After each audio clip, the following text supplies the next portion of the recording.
Again, what do? I keep it simple in general, and that's what we're here to do. So, Jerry, let's talk about stuff. We've already talked about stuff, so let's just keep going. Hello, folks. Welcome to another simple video brought to you by Armbar, for we are simple in general, but also known as the simple impactful deal. That's Armbar, ARMBAR, exclamation point. Don't forget it! Damn it! But I digress. Welcome to this fun little year-end exhibition video I decided out of nowhere with one of my great friends in and out of wrestling. The man of 1,000 last names, the new normal. Maybe he has a bad hair day once in a while, don't we all? I finally got mine cut up 2.5 months, so there you go. Gary Slaughter. Gary, how are you? It's hard to believe we're at the tail end of 2023 and Impact is finally going away as we know it, returning back to TNA, and we're also at the stage of Ring of Honor's final battle. So a lot to look forward to as we get towards the end of 2023, not only to look back at, but also look towards tonight. So how you feeling, man, overall in general? Like, yeah. Think about it. 2023 for these two companies has been like a year of renewal because Ring of Honor has been rebranded and like just brought back by Tony Khan. Even though we really still don't have a solid roster for Ring of Honor, and we saw people floating in and floating out, I think that's still a major issue that they have going on. And that would help with Tony's booking in AEW is if he knew exactly who he has in AEW and exactly who he has in Ring of Honor.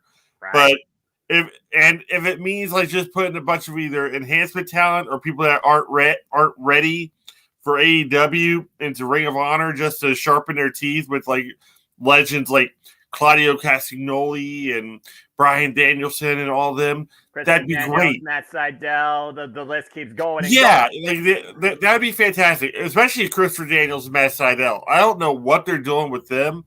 They're two of the best talents in the world, and they're like pretty much getting jobbed out almost on a weekly basis. Yep. Granted, they make anybody in that ring look great, but that's not solely their job. They need to win on occasion as well. Right. I like the idea. Maybe Christopher Daniels starts up his own like faction after a while. Him and the Righteous. That would be. You know what I'm saying, man? Can you imagine that? Can you imagine that going kind of full circle? Because Christopher Daniels was supposed to be like the higher power during that Vince McMahon thing for a little bit there, and all of a sudden he's the higher power. He's the higher power that the Righteous kind of answer to after a bit. That'd be genius. That's something they're just. That's just something they're just sitting on at this point. Well, how many times do we talk about it when it comes to not just Ring of Honor, not just Impact TNA, not just WWE, but just the industry in general when it comes to the quantity and quality, when it comes to that missed tap potential or that misinterpreted, misbooked potential. I mean, I talk about all the time, Serena D might as well be the leader of the women in AEW Ring of Honor. Oh, don't you get me started on D. Oh, my God. And, oh, my God. From what I gather, like she had some really bad concussion issues, and I understand why she was kept off television. I understand why she was kept out of the ring, but I don't understand why she was kept out of the locker room. I don't know why she wasn't guiding some of these women, telling them how their matches could be better, how to make their submissions look more fluid and like their chain rest. Pretty much, she could do all that stuff without actually getting physical in the ring and still be able to contribute. And she's not being utilized properly, and I hate that. But that's all stuff that can't be fixed now. From what I gather, she's on the mend, she's back in, and maybe they'll do something great with her along the lines here, because even in a Bayley-like capacity for her, she is an asset to that company. Like, she could easily be like the head trainer for Ring of Honor for women's division, or AEW for women's division, or if she decides to go to Impact at some point, her in the Knockouts division, especially if Deonna Purrazzo decides to not stay with the company and move on. Serena would be a nice fit, but I don't see Purrazzo leaving. Her and Jordynne Grace and Trinity have had some really cool TikToks they're doing together. They're like this. They're like an inseparable trio at this point on the road. So that's fair. It'd be cool to actually just see them stick together just for that. plus the quality of the product, because we've gone over this 1,000 times, Noah. Impact has the best women's division that isn't like a full-on women's company. Yeah, like basically, they are booked the best. They get the most TV time. They have the best matches, and it like just all around. I'm gonna say it right now. They have the most beautiful women. They really do. Well, capable athleticism is what drives women's wrestling forward the right direction. Confidence is one of those things where like that shines through more than any kind of like makeup job or cosmetic work or anything like that. Like in the long run, if a woman is skilled in the ring, can talk on a microphone, and also just connect with the audience, which all the knockouts that I've seen so far are able to do that on some level. They connect with the audience, and the audience connects with them. I mean, that is highly important. Exactly. With the size of Impact's audience, their audience is getting bigger, and they're going to get even bigger within this next year. We're going to go ahead and discuss that here in a bit. But right now, with the core audience that they have, it almost feels like the ECW faithful of old. They will follow this company wherever it goes. They know the wrestlers. They don't wear individual wrestler shirts. They wear the shirt of the company, which to me speaks more highly than anything else. It shows that you're over and whatnot, but signs do that too. Chants do that too. If somebody's actually wearing a shirt supporting your company and not just some sort of individual talent or individual gimmick, you have something that's longer lasting. Exactly. I see people with what shirts from the Stone Cold Steve Austin era, and I'm like, and that's the same things that happen with LA Knight. After a while, people are getting tired of saying yeah. They're going to stop getting tired of saying yeet, and it's going to become grating and annoying. And after a while, people are like, "Why did we even start this?" And it's a fad, Jerry. I mean, at the end of the day, what you're speaking about is basically the trend of society. It's called a fad, and fads tend to die over time, and sometimes come back under different circumstance.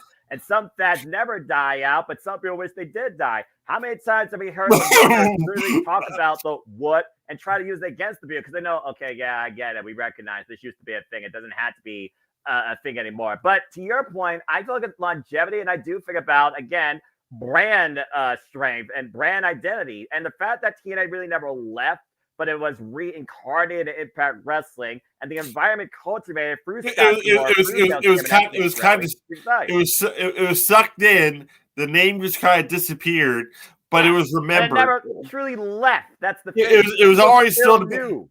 It was still on the back of our minds. We still wanted to call it the TNA Championship. We still wanted to call it a TNA done it sometimes. I bust myself. And it was frustrating. It's like, we know what this is, okay? You can't just, rebox something like it's not what it already was. Exactly. TNA had already been fully well established. You can blame the X division for that. The X division is what got me into TNA in the first place. The fact that the X division still exists, and the fact that it's still pretty much, they call it the Impact X Division belt, but I'm like, no. See, that doesn't even roll off the tongue at all. It does. I just call it the X Division Championship. I don't necessarily. For me, brand identity defines what you see on TV. I don't think it necessarily has to define the front of your title per se. Yeah. I look at NJPW. They don't call it the NJPW IWGP. It's IWGP Heavyweight Championship. At the end of the day, we know that Impact Wrestling truly never left TNA, but the X Division has always been its own standout, defined in TNA, but it still is X Division. Speaking of which, while we're just, spit bomb the whole identity of this company as we know it. Thank you, Impact, for what you've done with the name. It's good to see TNA back. Let's go ahead and dive a little more into it. So first off, again, Jared, you and I are always going to be simple and impactful, and I know we cannot wait for total nonstop action. I, of course, want to show some love to everybody that has followed along the ride for Impact Wrestling's duration, whether it's the entire time or the short term, like the Tuck, who basically has told me verbatim in 2020, she started following Impact Wrestling and has been into it since. I've said verbatim that Impact's been the strongest since 2020 and beyond, Slammiversary. And of course, I love hosting leagues, and you and I have a great time with this league. So I'm going to give a shout out, of course, to this league's winner. It was Joshi who just beat out Ashley. So congratulations to him. Jared, you did pretty well. You got I was somewhere in the middle, and I am happy about that. For somebody that doesn't really get to watch a lot of Impact, but knows enough of the psychology that of how the matches are set up and the talent that are in the matches and the feuds that are going. That's all I really need to know to make somewhat of at least an educated guess on how things are going to go. Yeah. And even then I throw freaking Hail Marys on occasion and land them. So I still cannot get over the fact that you were right and against all odds about Alex Shelley. And to your point, we've talked about all these freaking shows. This was Impact 2023. Oh my God. Yeah, it doesn't even feel like that it's been that many, because a lot of these other companies, their pay-per-views or premium live events, what you want to call them, are very frustrating to even talk about, because a lot of their matches are rematches and rehashes of stuff we've already seen on TV. Overkill. Yeah, and a lot of it's card subject to change. That's something I really like about Impact at this point too. You very seldomly get a match that gets canceled because somebody got injured or somebody got or left the company or whatnot. There's always some sort of contingency plan. Scott D'Amore, to his credit, that's what I was talking about, is able to pull their asses so much out of the fire. A lot of the times where either someone just isn't all the way up to par and they just know it and they want to say it's okay, Mickie James knew she wouldn't be able to wrestle for a while, so they made that work into something great. Yeah, they created basically a number one contendership out of a fatal 4-way to challenge the person that was waiting for a challenge of a rematch. And they figured that out at Rebellion. And honestly, we could kind of look at each of these shows and give a bit of a summary standpoint, not just from the knockouts, but honestly, the World Championship. You think about how we started. Bully Ray won Call Your Shot last year. He challenged Josh Alexander and Full Metal Mayhem, and what became a very personal dispute, to the point Jay Jung, a former knockout great, got involved, did a bulldog, and Josh Alexander was able to come. In the last rodeo, Mickie James put the bet on herself, and the Hardcore Country prevailed over the Juggernaut. You move forward to No Surrender, and one of the biggest highlights there was not only Kenta's Impact debut against Time Machine, the Machine Guns, and Kushida, but of course, .combat match. I'm always going to have that as a standout match. And another thing, Impact likes to sometimes be a little bit creative, but it's not necessarily over gimmick. You think about Full Metal Mayhem, you think about Monsters Ball, you think about .combat that has to find the Digital Media Championship, particularly for Joe Hendry, the longest reigning champion of all time, who I still believe in. Needs the title back! But I digress. I said what I said.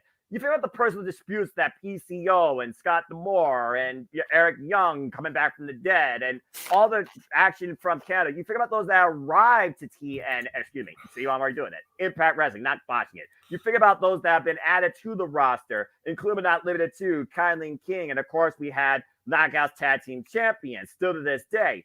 You figure out the circumstances that have defined new tag teams or have built new stars, such as the ABC, such as MK Ultra with Killer Kelly and Macha Slamovich. You figure out Trinity, the biggest what the F, when she came from WWE and found a new glow brighter than ever in the most predominant women's division on the planet, not named Stardom, and became the Knockouts World Champion by beating the Virtuosa, the predominant face, and I still stand by the predominant face of the Knockouts division, for 3 years, back-to-back in submission wins. They went over to the UK for the first time in a few years. Well, Ospreay freaking showed up, and people might Billy, probably worker of the year, if I'm being perfectly honest. There's just been so many classics, standout moments, breakout times for everybody to show what they're capable of or find a way for themselves on this roster. That goes to the strength of Impact Wrestling and their longevity in what I feel is the most politically sound and stable locker room right now in the industry. Yeah, no, you're good.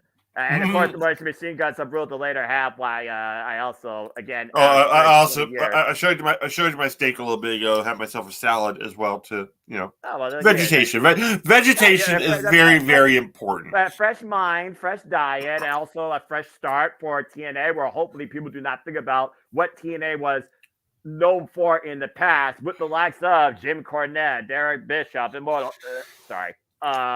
That's where things went wrong, was the Bischoff and Hogan era, I do believe. So that was the breaking point. I believe. Let's go back to that for a second, because back at that point, anytime anybody talked about TNA or Impact Wrestling, if anybody even talked about going to that company, it felt like a demotion. It really did, because they didn't have really much of a TV deal. Their storylines and product had pretty much gone to crap. There's everything was like nonsensical. It was just not well booked. Dixie Carter was just letting the inmates run the asylum at that point. Literally. Being perfectly honest. So when Scott DeBoer took over and Al Snow became started helping as well. Kind of a little bit, yeah. Yeah. Well, Al Snow is more detrimental than I think people really understand, especially with the whole, now they have development territory set up at OVW more or less. And the whole Netflix show that they did for OVW, that really helped as well. Right. But what I'm really, at this point, you've mentioned a couple names, Trinity, Will Ospreay. We've gotten to this point where WWE has its issues. It's always had its issues. AEW is having plenty of issues right now. Mm-hmm. So many issues, injuries, people not happy with the backstage environment, backstage politics. The Impact/TNA is looking like a viable place for these wrestlers who want TV time, quality competition, and just a calmer atmosphere. I think more wrestlers and more fans are going to start gravitating more and more towards Impact and TNA this year than we've seen in quite a while. Just for the fact that they're consistently putting on great product. This past pay-per-view, you saw the audience. The audience packed that Chicago arena, and it was a beautiful thing. And everybody looked like they're having a great time. So, and they got treated to a phenomenal show, front to back. So, but that's what people don't seem to get. Impact Wrestling has been doing that for quite a while now. They just haven't had the exposure that they needed and the right talent to put the exposure on them. Will Ospreay, for all of his globe-trotting and just going around wrestling wherever he wants to wrestle, because he just loves wrestling. Damn it. But his thing is, he wants to put some shine on Impact at this point. He wants to show these people what they're missing with the likes of Speedball Mike Bailey, with Trey Miguel, with Alex Shelley, Chris Sabin. Alex Shelley and Chris Sabin are still, oddly enough, the most underrated wrestlers, or two of them, in the world today. And they're the X-Division champion and the world champion and the most influential tag team in TNA Impact history. They're all the later half of 2023. It's insane to look at, because they're the stalwarts of the X Division. They've been there since the beginning. Well, Chris Sabin more than Alex Shelley. Alex Shelley was still toiling around Alex Shelley was still Kevin Nash. Even then, before that, Embassy and Ring of Honor, one of the original crown jewels of the Embassy was Alex Shelley. Mm-hmm. So, God, total nonstop Alex. Nonstop out. They're gonna make a shirt out of that because of you saying that. Total nonstop Alex. He's been doing that for ages. He used to do that before he used to do that before the scissor stomp thing. He'd put his legs over the dude's head. He's like, total nonstop Alex. He do that against Moose at Hard to Kill. As we know, TNA's back January 13th at Hard to Kill, and it will be Alex Shelley defending what I gotta imagine is gonna be a brand new christened renamed TNA Heavyweight Championship against Moose, who brought the original TNA Championship back in the first place. I think if anything, we're gonna get Alex Shelley heel turn here soon, and he's gonna say that he's the cornerstone of the TNA, and it's like even in his name, and that's how they're gonna bring back the total nonstop Alex thing. And he's gonna have Chris Sabin, who still has the extras in town. For all we know, option C could be looming as far as we speak. And you think about Impact and what relationships they renew with New Japan Pro Wrestling. We talk about those Multiverse United 2 shows. They had Stardom talent involved on one of those shows. Julia, might add, who right now is up in the air when it comes to her future still being the WWE Strong Women's Champion. I still want Julia Cristiano Peraza. I'm just saying. And now we had Sonata come back. Of course, the former great Sonata, the IWGP Pure Heavyweight Champion, defending it now at Wrestle Kingdom. Like you said, they got Will Ospreay. They had TMDK involved, including Zack Sabre Jr. Zack Sabre Jr. and John Teixeira just beat the Motion Machine Guns, the final big show under the Impact name. And come next year at Hard to Kill, I cannot believe this name actually came back. People truly can forgive, grow, and move on. Kazuchika Okada is coming to TNA. Yeah. What? The only drawback I'm seeing right now, is like in a talent way, is the fact that we're not getting Sami Callihan under the TNA banner. Yeah, Callihan. We don't know where he's going at this point. We don't. He could easily pop up at this show. He could. We don't know if he's re-signed. They're keeping things very, very hush hush, which is something Callihan has always been very, very good at. Exactly. Is popping up at the right time with little to no fanfare, and when he does show up, the place just erupts, and it's just wonderful to see him. And we still don't know where a lot of people stand because I love this new graphic thing, by the way. I hope they keep doing it. We're seeing talent re-sign. We're also seeing new talent sign. Trent Seven and Kushida now officially are part of TNA. Eddie Edwards renewed his contract to be part of TNA. Greg Kazarian, who of course came from AEW at the beginning of this year at Hard to Kill, came back home to Impact and will be part of TNA. There's no telling how much. I'm throwing this out there, and it's very highly possible at this point. We saw Rich Holland had gone over to NXT. Pete Dunne's contract is up in I think 2024. Yes. In WWE, and if we can get Pete Dunne moved over to Impact, and he gets to do what he can do over there. And for God's sakes, if they don't do something with Tyler Bate after having him in NXT for 10 years now? At least 2, I think. I want to say 10. It feels like 10 years. Well, maybe it's just the fact that I worked with Stefan for 2 years. It felt like 10. But just seeing him just kind of toil away and not be really used to his full potential. If we get a full-on British strong style reemergence in TNA just in time, in 2024, that's going to bring a whole other set of eyes as well. More British stars. We're going to start getting more of those and bring them in. They got Leon Slater, for example, during their last UK tour, to your point. I wouldn't mind seeing Michael Oku. Michael Oku is fantastic, and I wouldn't mind seeing. I wouldn't mind seeing him and even just make a couple appearances in Impact Wrestling. I would see Alex Renzer more often. Of course, Giselle Shaw, former Rev Pro British Heavyweight Champion. That's how I knew her, and of course they got her. And again, the UK scene is definitely a little home per se to TNA. But yeah, that's what I'm trying to get across here is the fact that people usually say it's like, well, I want to end up in Ring of Honor, or I want to end up in AEW, I want to end up in WWE. Now there's actual serious talks for people. It's like, maybe I'll go to Impact. They look like they have a solid roster. I know some of these people from when I was coming up, and they're still great people. Why wouldn't I go there? Why would I signed there because of his 2 best friends? He signed there because Alex Shelley and Chris Sabin are there. Yeah, why not go there? Have fun with my friends. Be in an environment that looks like it's way less stressful. A smaller pond, more or less, yeah, but that just means more time to actually hone your craft, more TV time, actually. Just getting to actually do stuff that you wanted to do in the first place when you became a professional wrestler in the first place.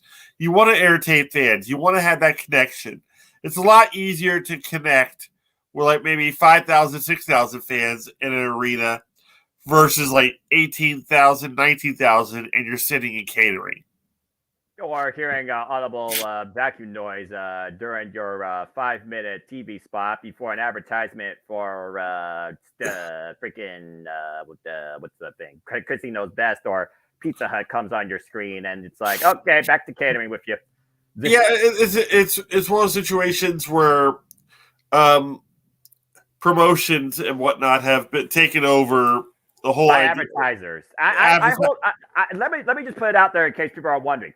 We are not holding anything against where people work. We are holding against how they are being worked. Because at the end of the day, not at all. The big two are defined by advertisers and TV spots, and that holds down the entire quality of a roster.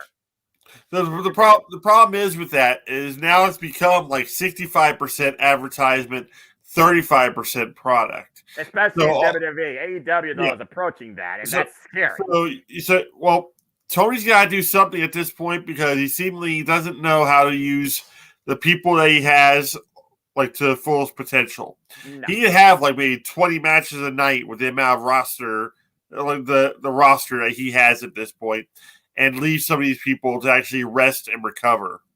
That's why we're getting so many injuries. That's why we're getting such a frustrated crew. Mm-hmm. Scott D'Amore and the Bookers and Impact can see if they're having an issue with one of their talents, and they'll find a way of writing them off TV for a little bit. Yeah, it may be heavy-handed. Well, it may be just weird and cornball. Or somebody may have to die and then somehow get struck by lightning and reborn. Let's not talk about the depths they've used about the knockouts, particularly. I'm just saying. So, some get stabbed in a prison cell and written down the company and written down the company in general, but then comes back. I don't know, but at the same time, they give them the breaks that they need to revitalize, to re-energize their batteries, and then they come back. They come back renewed. They come back refreshed. Sometimes with a whole better new sense of who their character is. And maybe a brand new moveset that they learned from like training or whatever else. Whatever. But at the same time, it just feels like a healthier environment. And that is what you really need for any kind of promotion. Doesn't matter if you have advertisers for a company, if you have nothing to advertise because all of your people don't want to be there or can't be there. Right.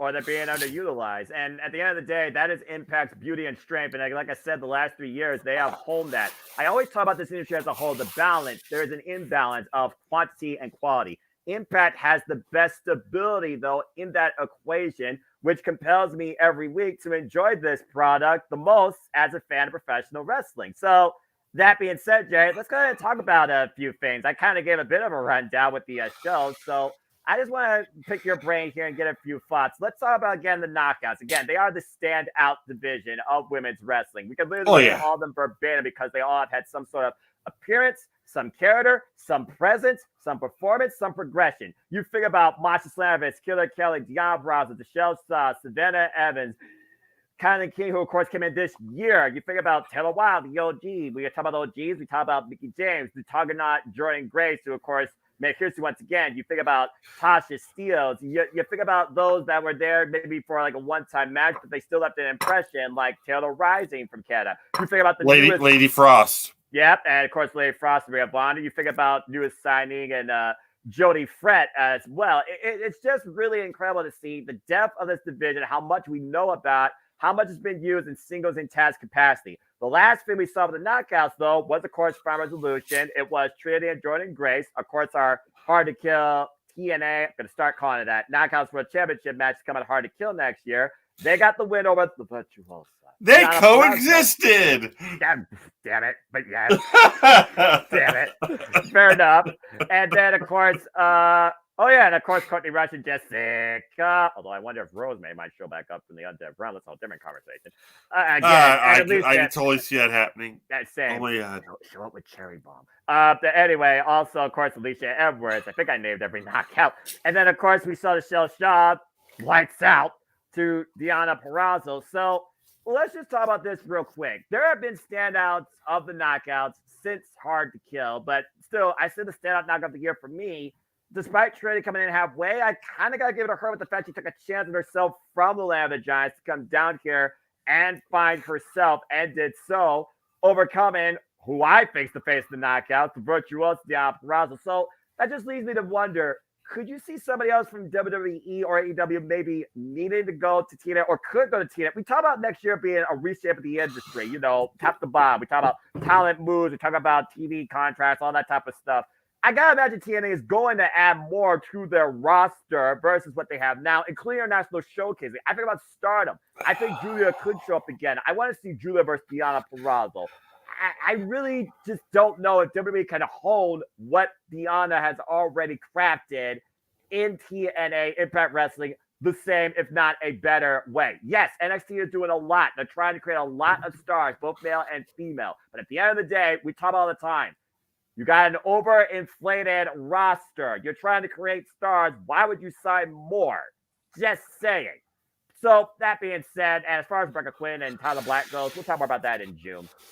Talk to me a little bit about your standout for the knockouts. Like, who really achieved for you this year? What do you hope to see maybe from them next year? Who would you like to see maybe join them next year? Give me some thoughts about the knockouts division in general. Okay. First off, Noah, you're low-key asking me to fantasy book, which is great, and I'm loving it. Yeah. Anyhow, with the current roster that you have there, I'm going to go with locker room leader status first. Deonna Purrazzo. Damn right. She could have easily been very Tessa Blanchard, very diva-ish, and just taken her ball and gone home, or just caused a whole bunch of a ruckus when Trinity came along. Fair take out. But she didn't. She did what was best for the company. She helped put Trinity over in the long run, and now eyes are actually on the women's division because of it. Even though the women's division, as we've established, 18 times, I think. Let me check. I've lost count. I want to say the tally marks are about at 18 at this point. The women's division Impact Wrestling right now is perfect. They don't really need to really add much to it. It's pretty much like a great white shark at this point.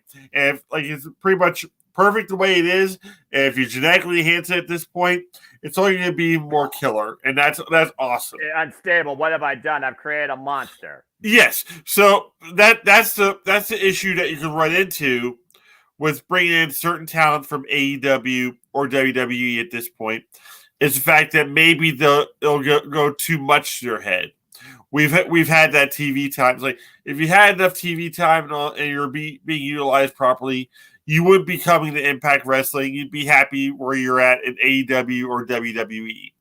And also, Sean, to your point real quick, I'm just going to put it out there. There's a reason why Jeff Cobb hasn't signed with the biggest money player in the industry. You got to be happy. Sometimes money isn't everything. And while you're in this business to try and make as much as possible to provide for yourself and a potential future family, especially since, of course, married to Steve Macklin, maybe that's not the only factor here. At the end of the day, people actually care about being respected and booked with respect.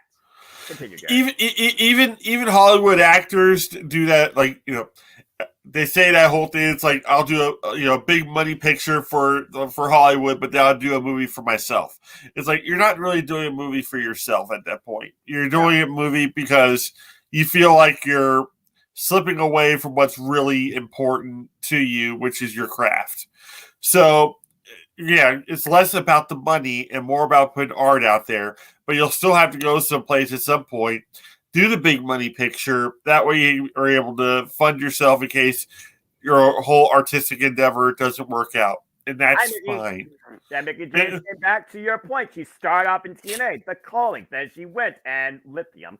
Trish Stratus, WrestleMania 22, became multiple-time champion there, but then she came back into Impact Wrestling, and she's kind of been in and out of this company since, empowering women's wrestling. Of course, think about Knockouts Throwdown. Can't wait for the next one of those, by the way. And of course, Gail Kim, the first ever Knockouts World Champion, now leads, I get that idea, a female personnel in the wrestling business that knows wrestling business, women's division. What a wild idea. So sometimes you have to go like pretty much full circle to get back to where you belong or to find your passion again. Exactly. We've seen that a lot with the wrestlers in Impact. So Deonna Purrazzo put over Trinity, and even then, like the whole backstage environment with the women looks great. And they get equal TV time. They get equal opportunities. They get all this stuff, and I think Deonna Purrazzo is one of the reasons why that is the case. She is like pretty much the female godfather of the women's division. She's this generation's Gail Kim. I said what I said. Yeah, that's pretty much what's going on there. Talent-wise, oh my God, the whole storyline between Masa Slamovich and Killer Kelly, culminating with them winning the titles together and being such a dominant tag team, that makes me, I'm going to go ahead and say it, warm and happy on my tum-tum. Like, it is... I respect the way you said that. To a degree, I mean, again, bound by circumstance. What a way to come together in a union of violence. Key word there is bound. Oh wow! But just their in-ring work with the hardcore matches that they had, the dog collar match that they had, just pretty much any like interactions between the two was just must-see television. It was. Them as a tag team is great. Eventually, I know it'll go away, and eventually, I'll know they'll feud again. Oh yeah, come on, it's just bound to happen. Yeah, but I figure. That's what we got with Johnny Gargano and Tommaso Ciampa for a long time. They started off as bitter rivals. They became a tag team. They split up and gave us the best rivalry in NXT history. I'll say that. NXT! Right, yes, that are our NXT, more or less. I like the white and gold just fine. It's actually building up to something better. I like it. It's fine. But it's never going to be... That's for you. Thank you. But I tried. I've really enjoyed watching some of these wrestlers that usually wouldn't get TV time or even a time of day finally getting their due. So with that said, if any of these AEW talent or WWE talent were to move over to Impact and I see thriving there or be an asset. One of them, even though she's getting a slight push right now, I won't say big push, but Abaddon. Abaddon would be awesome in Impact Wrestling or TNA Wrestling, especially if you're bringing back the Rosemary character, because those two would just have phenomenal matches together. They both have such an awesome presence. Doomsday. Monsters Ball. I would have so much fun with that. Serena Deeb, we touched on her a little bit. For some reason, Deonna Purrazzo, just saying. And it may be controversial. It may be kind of heavy-handed. It may not be even possible. But somehow getting Thunder Rosa over there. Because they're not really doing much of anything with her, but for her to be like a goodwill ambassador to anything Mexico, to bring in more like female wrestlers from Mexico would be awesome. Yeah, that AAA show. I just figured about a couple of people there that I could see definitely being part of. And let's not forget, to your point, Deonna Purrazzo raising the identity of not only Impact Wrestling but women's wrestling. Former AAA Reina de Reinas champion, former Ring of Honor Women's World Champion. And of course, she also has been part of AAA, Ring of Honor, and AEW and New Japan Pro Wrestling being honest this year because Motivation United 2, she was involved in a 4-way against Julia for the Strong Championship. I was say, if not for her in-ring work, which is, has been judged upon, the fact that she has so many connections to so many different promotions and so many different continents, that would help D'Amore out so much. If she was brought into almost like a commissioner type role for the women's division, that would be beautiful. And also, one other wrestler I can see thriving in TNA would be Diamante. She's awesome in the ring, completely solid, and I would see her being great to either put more talent over or maybe start her own faction, almost like her own version of LAX in the Impact Women's Division. So recreate Fire and Flavor with her significant other, if you know exactly what I mean. Yeah, that's one of the things I was talking about too, is the fact that a lot of these companies right now are focusing a lot on the LGBTQ, like TQ stuff, the whatever long letters it is. Yeah, the gay pride stuff is really important, and getting a little bit of eyes on that too, or any would be that would only help them in the long run. But Diamante, that company, would be much better than her just getting kind of toiled away in the undercard of AEW at this point, where she's just doomed to stay, I want to say. So the sooner she gets out of there, sooner she joins up with Impact, the better. I just think that at the end of the day, like you said, yeah, you got something going, but if you're stuck in that spot, are you content with that spot, or do you want more? And for the longest time, I've been a huge fan of Diamante, a 10-year plus veteran. I thought her and Kristana had one of the best women's TV matches I've seen in a long time, and that was on freaking fantastic. Rampage. Yeah. That was their first live TV match, by the way, and that went longer than the match on Dynamite for the women. Again, different whole perspective. Stay tuned for Simple and Gerald, the state of women's wrestling. But anyway, that's gonna be a whole different podcast. This might become a new thing. Oh my God, yes! I'm all for it. I was about to say we're about 40 minutes in and haven't even touched the men's division yet. Isn't that kind of weird? Well, that means, we got a lot to say. We're passionate fans. We're also faithful and impactful duo because we followed this company since the inauguration of. Okay, forgive me, people. The hat's getting warm. Okay. Yeah, about to say. Okay, that's better than it was. Yeah, you're fine. All right. Hey, no limits to how your hair can be, but also I think there's no limits to how women can succeed in TNA wrestling, as Trinity is prime example, and prior to her, Deonna Purrazzo. Now Jordan Graves looking to become, once again, the face of Knockouts, has a very real chance. And again, the beauty of Impact Wrestling's booking, a lot of the matches are not one way, they're not predictable, and you honestly can't be disappointed if it goes either way. It's a balanced booking system where a butterfly effect can occur, and it still makes sense. I think that goes to another strength of Impact Wrestling in general, especially for the Knockouts. But absolutely. I think once they get a solid storyline with Impact, they really focus on the storyline and making sure that they keep it sensical and keep it so the fans are still, relatively happy, not like, completely happy. You don't want to do too much fan service. No, you want to burn them out. So in the long run, you want to kind of piss them off on occasion, just so you have that big, so you have the big payoff at the end of it. That's great, but there's so many twists and turns that you can do, or only so many that that it becomes stale, and you're like, why? I think that's what they're running into with the Bloodline at this point in WWE, but that's something completely different. But they're just kind of playing it by ear at this point. They can't really do that with one of your biggest storylines of this past year, and and you also can't base your company on a champion that's only there like maybe once or twice a month, if that. Yeah. Granted, the presence of the champion has to be there. Alex Shelley, even if he's not there wrestling, is there pretty much like every week.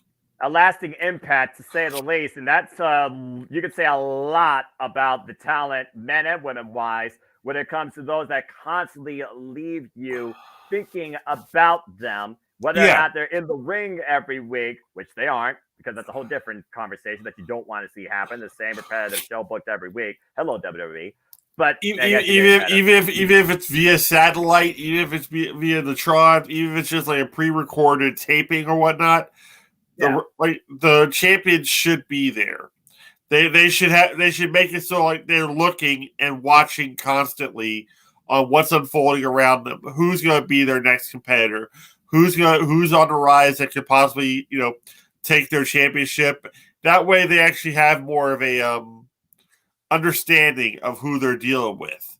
Well, yes, MJF, he has no idea who he's dealing with. Yeah. So it's one of those situations. Well, MJF's probably dealing with himself, and that's something completely different. But right.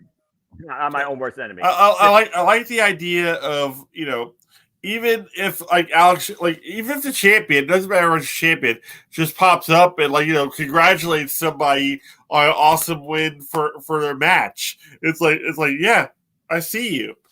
It's like, and that was just motivate the person that just won their match. It's like, okay, the champion has his eye on me at this point. This can only mean I gotta keep on going up. So exactly. But if you're away 35 to 40 days in a row and then just show back up, give or take, people kind of after a while forget that you're even there. Roman Reigns just celebrated 1,200 days as champion. I think we restrain myself. I'm good. I think we've seen him maybe. I think we've seen him maybe 3% of that time. Yeah. So that's easier math than Steiner math. I'm gonna put that out there. Yeah. So presence is everything. Aura is everything, and that's where I think Alex Shelley truly excels at. The reason I picked him as my winner for that match wasn't the fact that I've known the wrestler for so long. Wasn't for the fact that I felt like he deserved the championship. It's the fact that he is that charismatic. He is that passionate about the company. He's been putting that company over for years upon years. Just coming in, doing some X Division jobs, going to Japan, bring eyes to there with Motor City Machine Guns and bring those eyes back over to TNA and Impact. He's been one of the great ambassadors, low-key, of that company since those days. And he said it verbatim about that, too. When people like Kazuchika Okada, Josh Alexander, even his partner, Chris Sabin, you think about the year Alex Shelley had, you saw the Motor City Machine Guns. They started off the year as not only the WWE Strong Tag Champs, but they also started off as Impact with Tag Champs. And the ABC beat them at No Surrender and followed up beat them in an Ultimate X Impact World Tag Team Championship match. But since then, Alex Shelley and Chris Sabin have spearheaded not only the World Division, but the X Division, as Chris Sabin became record 10-time, being Leo Rush Impact 1000. Alex Shelley, who won it for the first time, the big one that Frank Kazarian's still looking to do, winning the big one the first time ever in his career, 20 years plus against all odds. And as I would overcome, Josh Alexander, Jonathan Gresham, a sleeper classic, by the way. How many TV sleeper classics have there been, by the way, in Impact? Oh, too many. Yeah, I'll name some verbatim and see if you can maybe beat me some. And then, of course, Jonathan Gresham, Josh Alexander, and friggin' Nick Aldis. Yeah. You have all these great talent, and they're using them properly, which is something that TNA is really, really good at.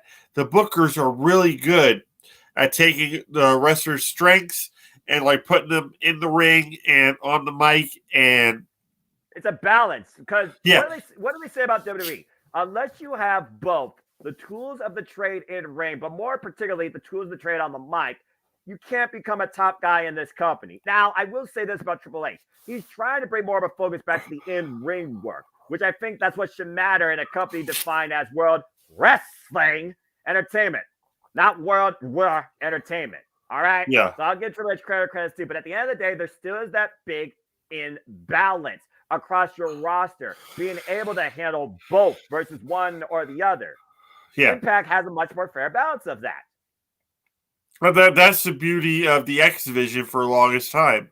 The other night, for no apparent reason whatsoever, when I was off of work, I gave myself a recharge night from work. I don't blame you.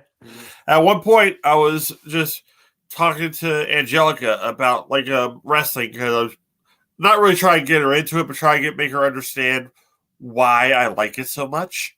I do the same. So, but she is starting to get it because of the storylines, because of the action, and like or the athleticism and whatnot. Right. So I'm going to show her the match between Christopher Daniels, Samoa Joe, and AJ Styles because that's the greatest match in this company's history. Yeah, because that is three very, very different competitors. You have AJ Styles, who at that point was like the aerialist that we like, and he had a lot of technical know-how, but he was more air than anything else. Christopher Daniels, biggest veteran that they had in that company at that point, showing tremendous match skills, ring psychology, and whatnot. Then he had this beast, Samoa Joe, who was just like heavyweight, period. Who could move like a cruiserweight, but like man, oh man, anything he landed on you sounded like getting hit by a truck. And like I watched that match, I still watch it. Unbreakable, I think it was. Unbreakable 2005, because of course they had a run back 4 years later at I think it was No Surrender 2009, but somebody can fact check me on that. It wasn't nearly as good, but that's only because it felt like for what was it was fantastic, but it wasn't the lightning. It wasn't the lightning. It wasn't the lightning in the bottle that we needed for that. Because like after a while, you had Abyss as X Division champion, and I'm like thinking it's like, but even then, like that was a rough spot. It really kind of was. But at the same time, he just felt like he belonged in the ring anyway. He didn't move with the efficiency of them, but he made like every move look very crisp, very clean, and that's what you need. Every solid dancer needs a solid dance partner, and that's what they really need for the matches in Impact. They land it like 99% of the time. They find a way of making this person who's a cruiserweight and this dude who's like a giant, they make them work. They make it somehow function and work.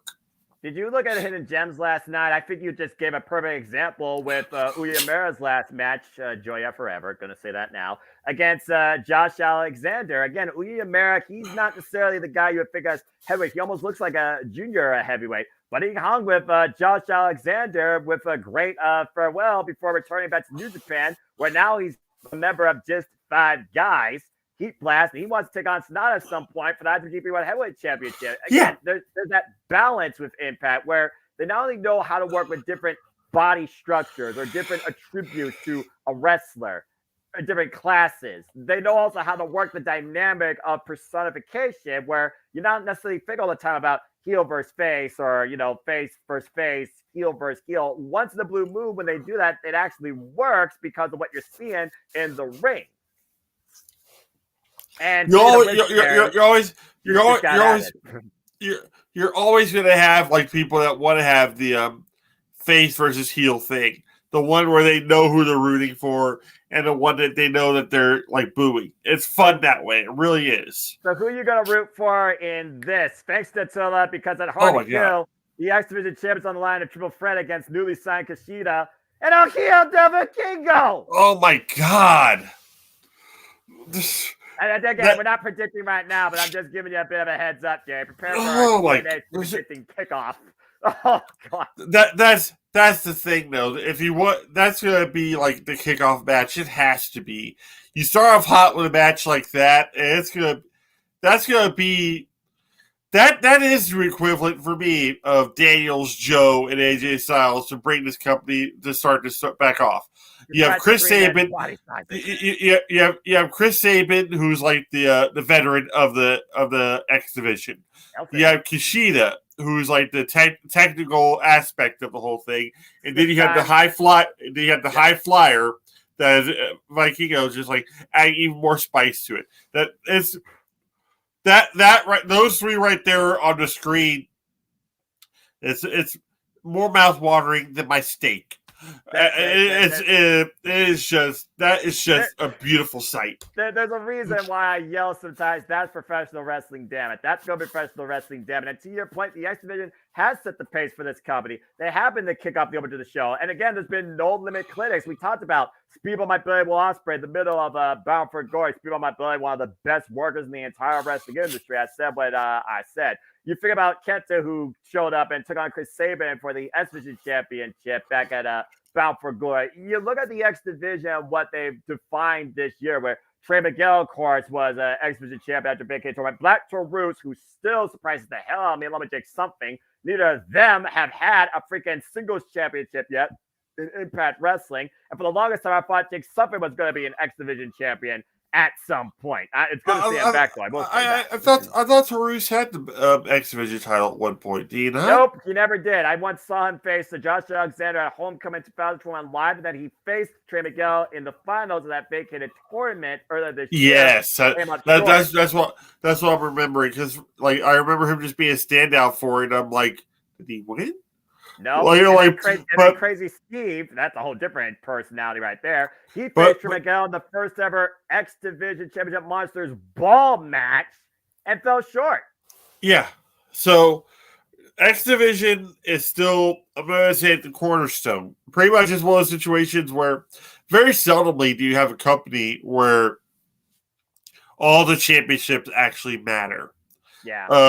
But Impact was rare exceptions. Even the Digital Media Championship, they're making matter.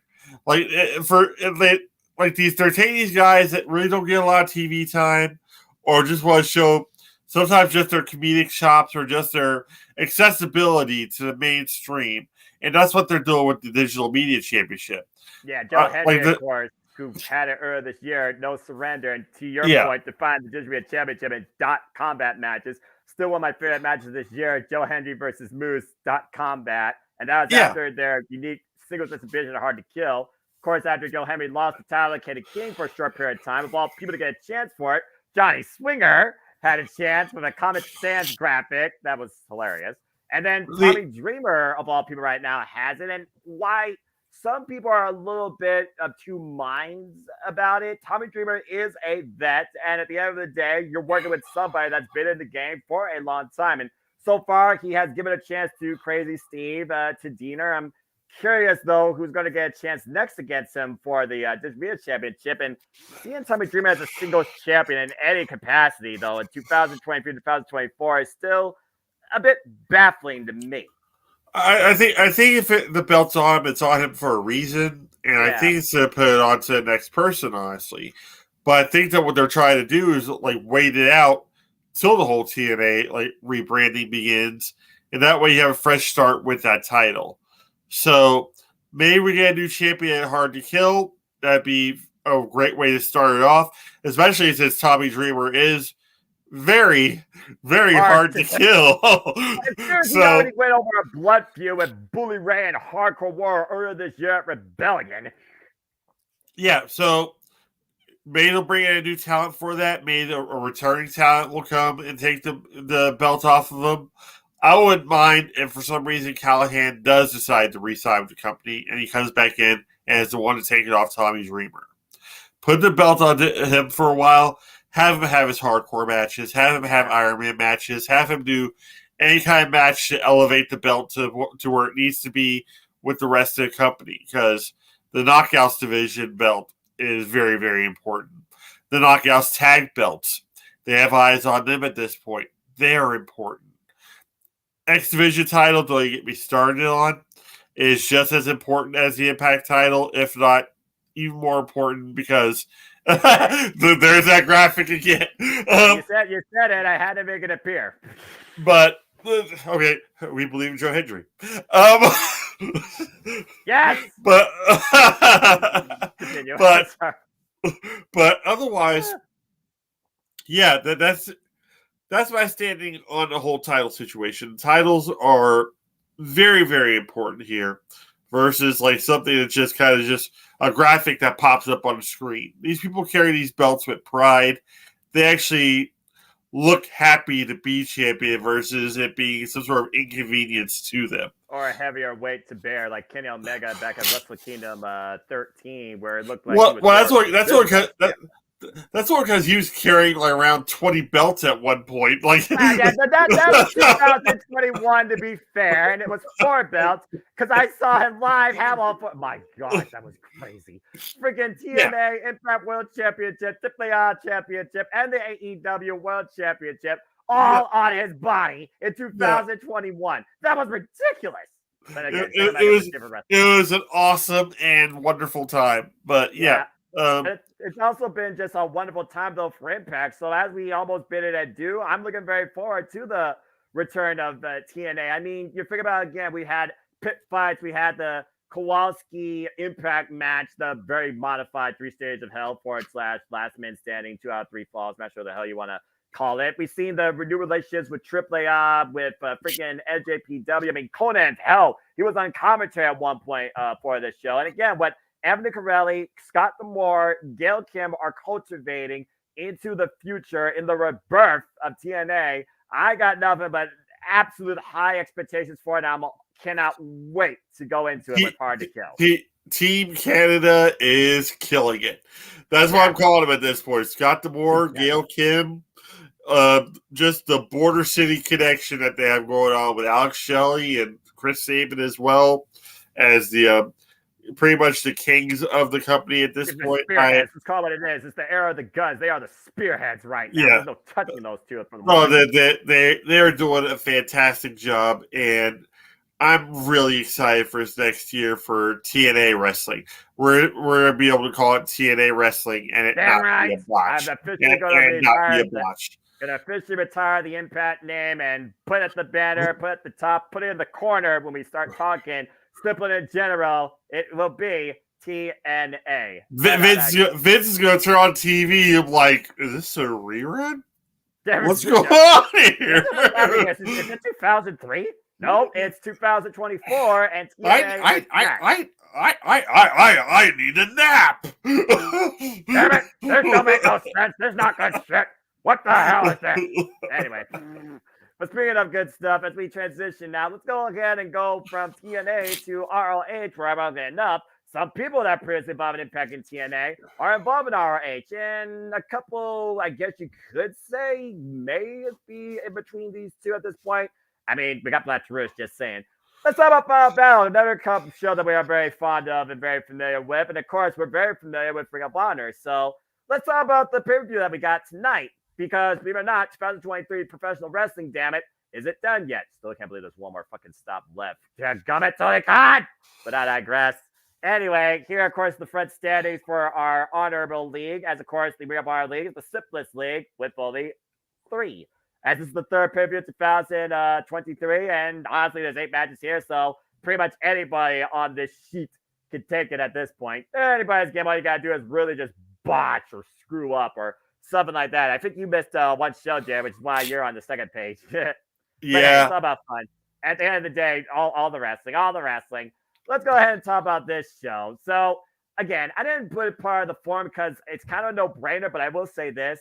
Thank you, Outriders, for reminding me how much I love the synth wave in the 80s, but come on, dude. It's the friggin' Von Erichs. You don't bet against this family when it comes to their friggin' pedigree of wrestling. Former friggin' tag team champions for MLW Fusion. And of course, as we know on Rampage, will also be in tag team matches with Orange Cassidy. That's just a whole nother conversation.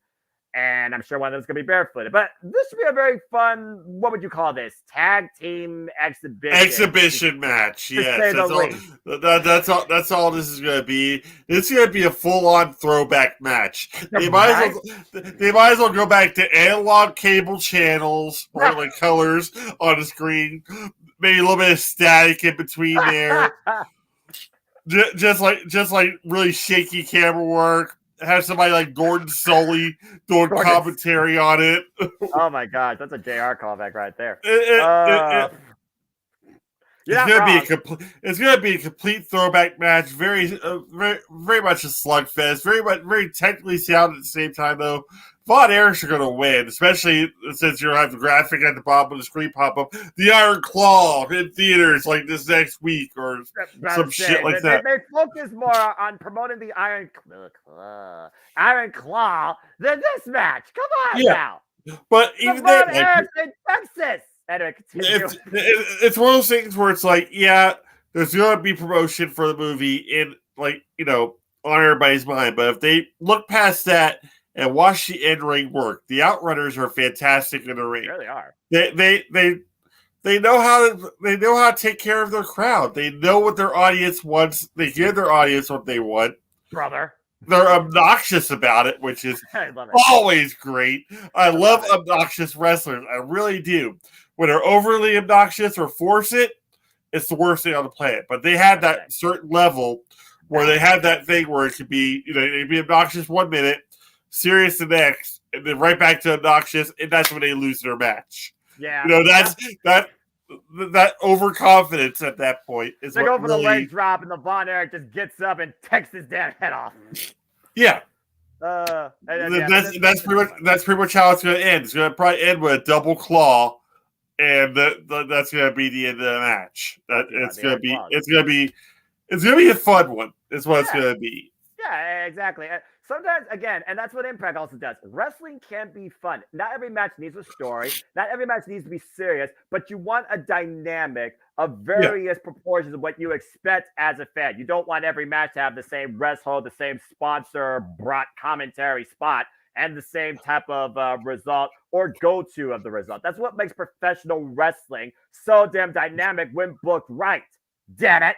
In the long run, I just want entertained. If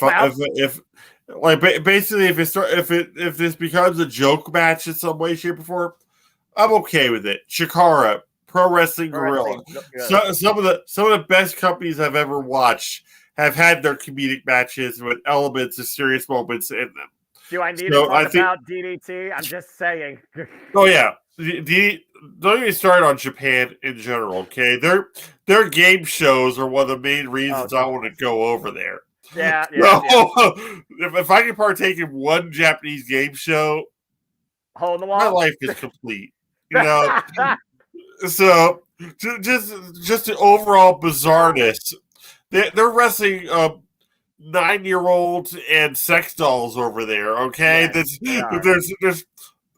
but they're doing it in a tasteful manner, and it's all in good fun. And that's what you need in wrestling on occasion. It's just good fun. And Von Erich versus the Outrunners is going to be a great start off to that pay-per-view.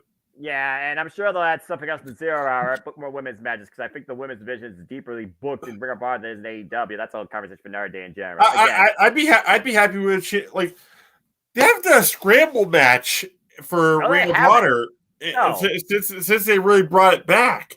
And they can have like a scramble match for like a number one contender spot towards whoever wins, Athena corners or something like that. Of course, we got Survivor the Fittest, so but that's more of a final battle tradition. I get what you're saying though. And again, they had two. Let me get this right. 4-corner survival matches, one for the men and one for the women on Ring of Honor television. You couldn't do that during the 0 Hour? Come on now.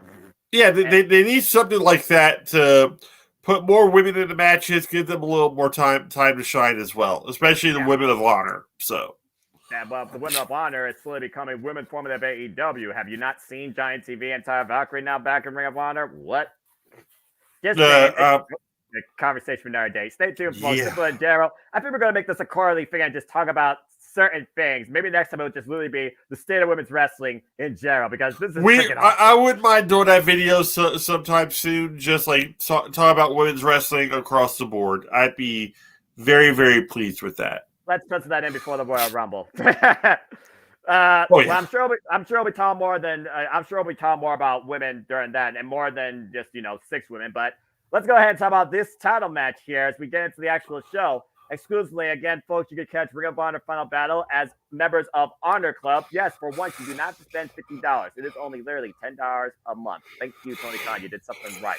Now, you just need to figure out your friggin' pay-per-view schedule for 2024 and the provider. I'm just saying, RIP my $500. Anyway, Ring of Honor. Yeah, I'm crazy. Ring of Honor World 6-Man Tag Team Championships. The Mogul Embassy, Brian Cage and the Gates That's interesting. They're not calling the Mogul Embassy here. It's just literally what they are. They're not even calling it the embassy. What the hell? Anyway, they take on the Mighty Don't Kneel, TMDK, Shane Hayes, Kosei Fujita, and Big Deets, Bad Dude Tito. And for those that are wondering how this match stemmed, it stemmed from the fact that Bishop Gon and Toa Liona were involved in the NJPW World Tag League. And they faced off against, you guessed it, TMDK, Shane Haste, and Mikey Nichols. Based on the altercation, the results of those matches, and the preview multi-6-person tag team matches they've also been involved in there, basically TMDK called them out for a challenge, and on behalf of Prince Nana, they accepted. Of course, we know that the Ring of Honor 6-man World Tag Team Champions are a staple of Ring of Honor, but honestly, in this new era of Ring of Honor, there has not been a more dominant or predominant face of these titles than whatever the hell you want to call this threesome. Embassy, Mogul Embassy, Brian Cage, Gates of Andy, call them the unbeatable, for being perfectly honest here. I don't think the mighty Neil is going to be the case here. I think one of them is going to kneel or be literally powerbomb into oblivion. Jared, your thoughts on this 6-man tag? And what's your thoughts on these 6-man tag team championships, by the way, versus, well, I don't know, the 6-man overweight titles held by Okada, Tanahashi, and Ishii? I'm just saying. All right, well, the Cage of Agony, as I'm going to go ahead and call them. I like that. The Cage of Agony. Cage of Agony. The Mogul Embassy, I'm not going to say it's taking a backseat to Swerve at this point, but Swerve is red hot right now. Prince Nana is red hot right now.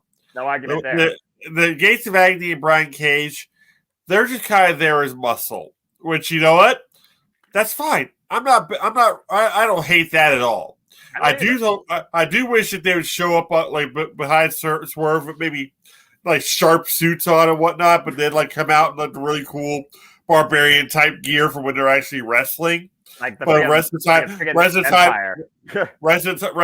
they look like they're, rest of the time they look like they're Swerve security. That'd be really good. Like his whole security detail. It's funny. The United Empire shows up in suits all the time for basically like Will Ospreay and other partners' matches, but they don't get involved. They're just there, as you know, just corner men. But I like that idea a lot. You think about like some of the best wrestlers or best factions ever that we think about, all dressed sharp and all dressed in nines, and that's because of Ric Flair. That's because of Buddy Rogers. That's because of Nick Bockwinkel, all these great wrestlers. They knew that like presentation is everything. If you're outside the ring and you're a champion, you have to look like a champion. And that usually means getting a sharp suit. It means getting a nice watch. It means like just present yourself as a bigger deal than the rest of the roster there. So the idea of them, like the Gates of Agony and Brian Cage walking around in suits, maybe sunglasses to take off for dramatic effect, cool. But then when they're in the ring and wearing the singlets, wearing like the really cool like boots and like the leather straps and shit, and they just look all sorts of intimidating. That's where people were like, okay, they're business before. Now they're super business right now. That business is picked up quite literally, as good old Jared would say. Jared, get lost. TMDK, I love them to pieces. I think they're a great faction. Young Bucks.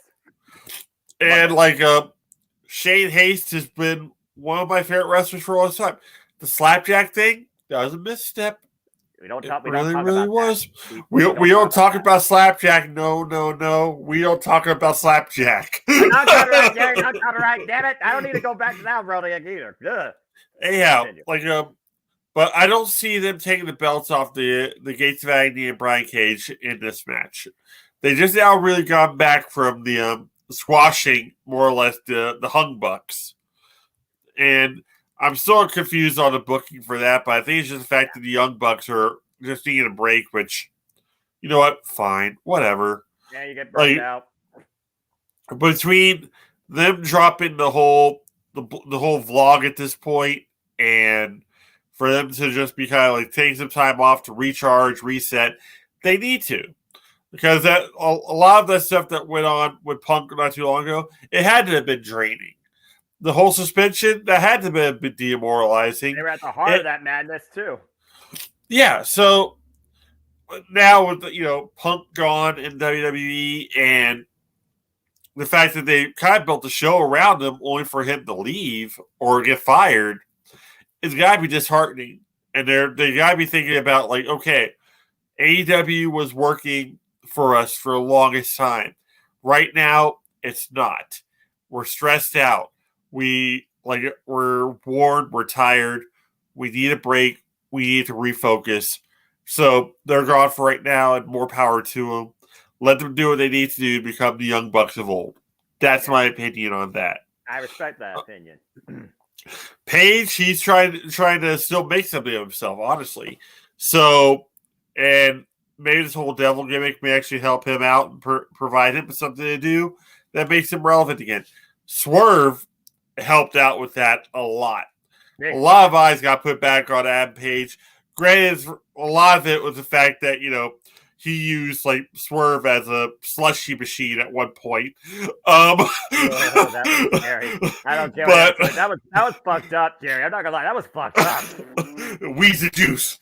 That's a different form of monster sauce. Sorry, Iron Savages, but yeah, to your point, Swerve's been only in the Continental Classic, but many people right now are very split-minded. Yeah, we're going off a tangent here for a moment, folks. That's fine. Many people are split-minded with the fact that Moxley beat Swerve, and now people are thinking, okay, Moxley might literally take the gold league. And still, but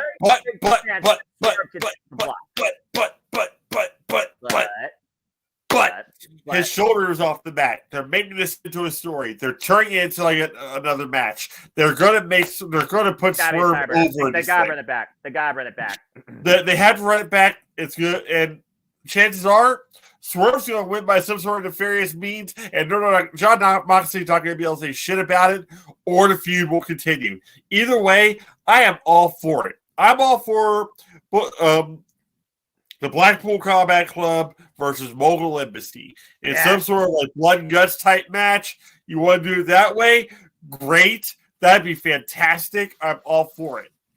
Well, only time will tell, but I do believe if they're going to do that, Bryan Danielson needs to move out into more of a mentor role and add some sort of new blood into the Blackpool Combat Club to kind of take his spot. Because as much as I hate to use the word injury prone, we are nearing towards the end of Bryan Danielson's in-ring career. We really are. Ridiculously close. Yes. So even though he says he's going to be at All In next year in London in August, and I swear they don't play Final Countdown there. Tony Khan, you fucked up. But continue. That I can see that being probably his farewell match, which would be poetic. It'd be fantastic. It'd be great. Exactly. But in order to get to his final match, he needs to make it through these other matches that he's going to be in. He's right now. He's wrestling with a broken orbital bone. And a busted arm still to this day, thanks to Rainmaker Tsuchika Okada. Oh, and by the way, Jerry, those crazy motherfuckers are rematching each other at Wrestle Kingdom January 4th.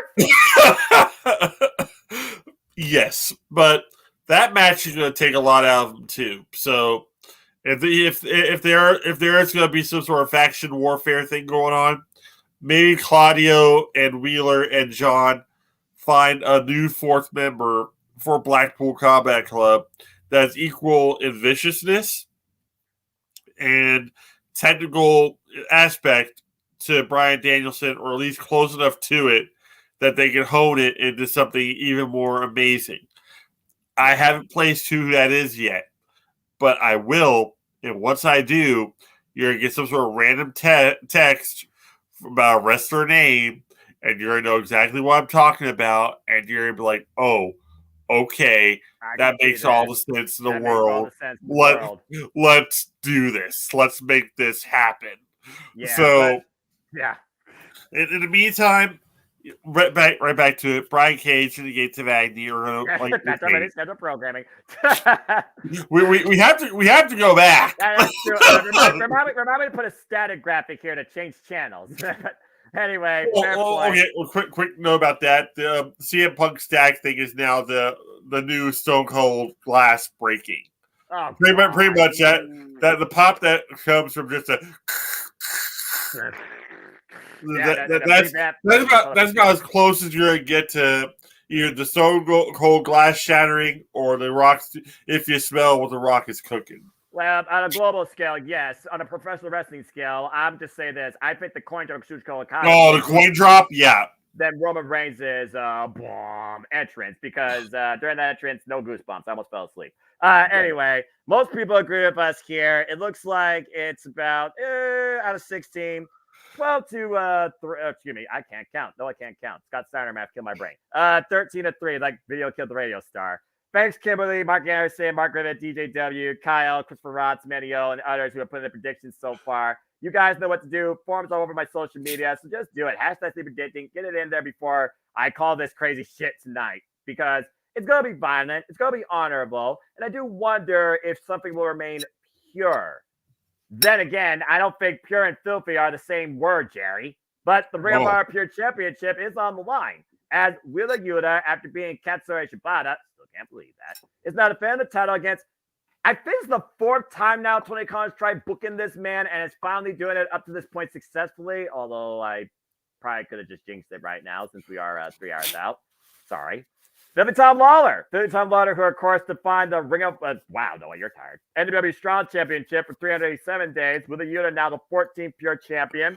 It's his 3rd run, Jerry's first defense, and of course he's following the likes of this title being held by the likes of Nigel McGuinness, Jonathan Gresham, one of the most predominant champions ever in Katsuyori Shibata, who held it for 239 days, 7 defenses. But it's Philly Tom Lawler, and this one's weird because I can see Tom Lawler involved more in Ring of Honor, honestly, because I don't know what he's doing right now with NJPW and Team Filthy and the Strong brand after the fallout with the Fred Rosser feud and the mutual respect with that encounter back at Lone Star Shootout.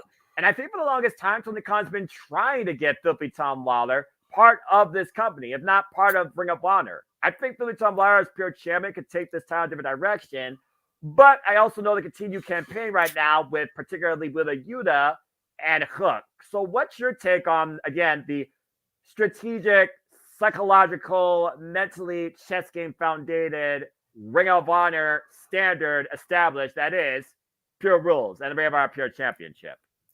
Pure Rules is everything that the British Rounds thing should have been. Agreed. You remember the British Rounds match between what was it, Cassius Ohno and oh god, I forgot his name, but like it put me to sleep on NXT UK. I think it was Travis Banks, actually. No, it wasn't Travis Banks. It was like it was the guy that was in charge of like NXT UK at that point. Sid Scala. Sid Scala, yeah. That match put me to sleep. Damn. And it's because A, they were poorly, the competitors were poorly mismatched.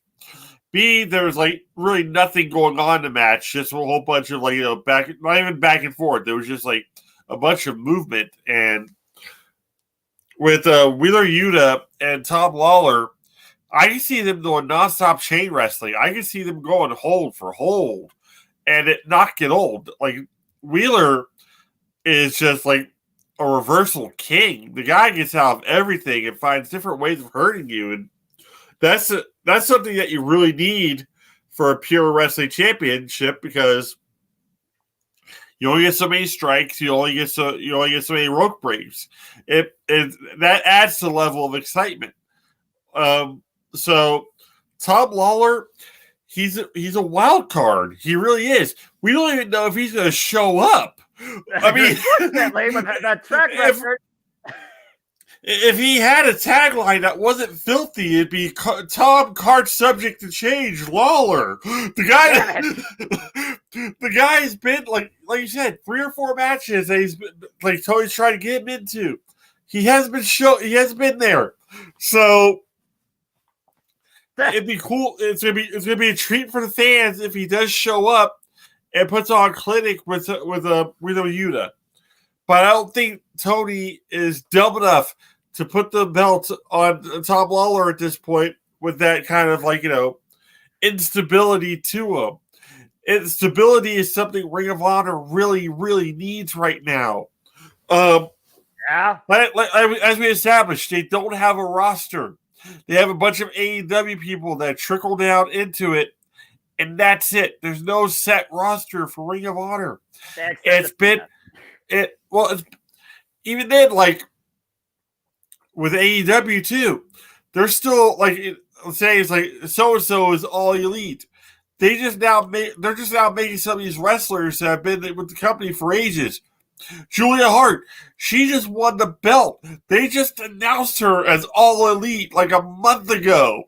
Like, like that was after she won the belt, Noah. Afterwards, I don't know what I don't know what it takes to get an All Elite grab besides signing a contract. I don't know.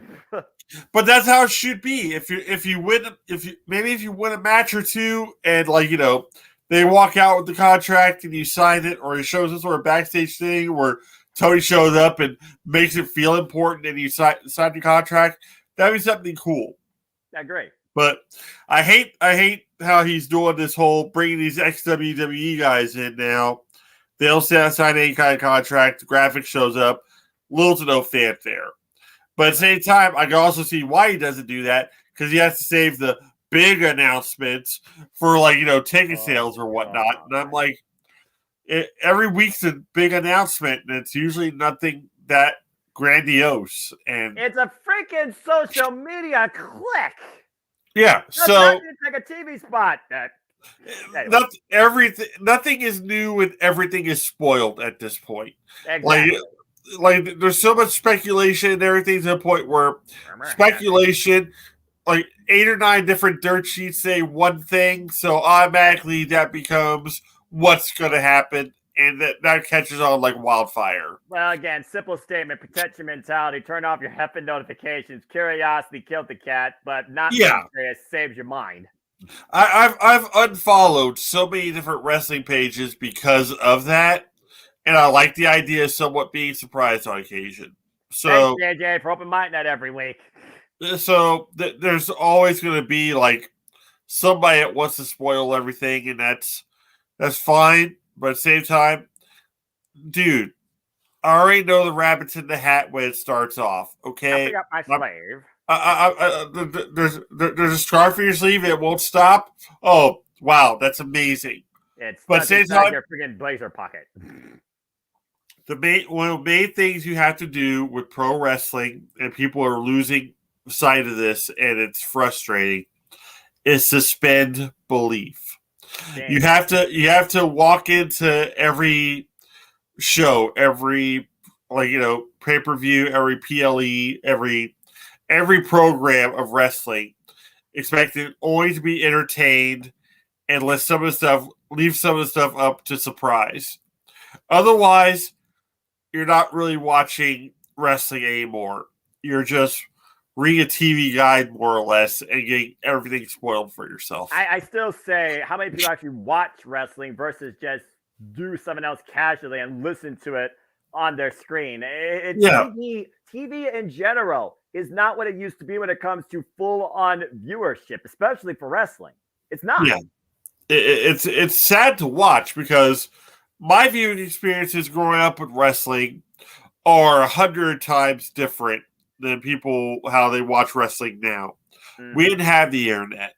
We had like a couple dirt sheets or like reporters walking around, but those were in newsletters because there was no internet. There was like AOL. Nothing.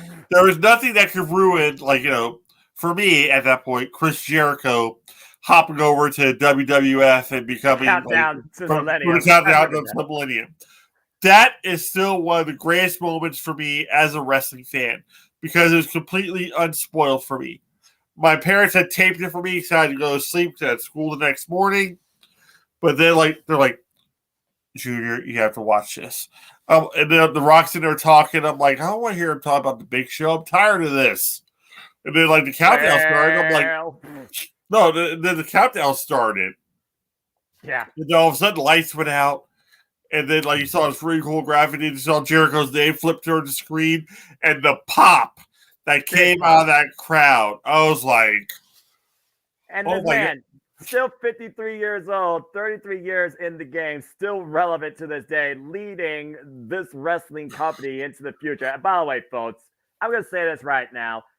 If you believe something's going to fail, that's your own speculation. You don't work for the business. Shut the fuck up. And if you want something to fail, you are the problem with the business. Competition exceeds progression. It breathes new life and further possibilities into professional wrestling. And that's all that should matter at the end of the day. Improvement. not disintegration. And now back to the scheduled programming. for me, before then, the biggest pop I'd ever heard in a professional wrestling match was another Chris Jericho one where it was down to Juventud Guerrera versus Ciclope in that over-the-top battle royal. Juventud knew exactly who Ciclope was, jumped out of the ring.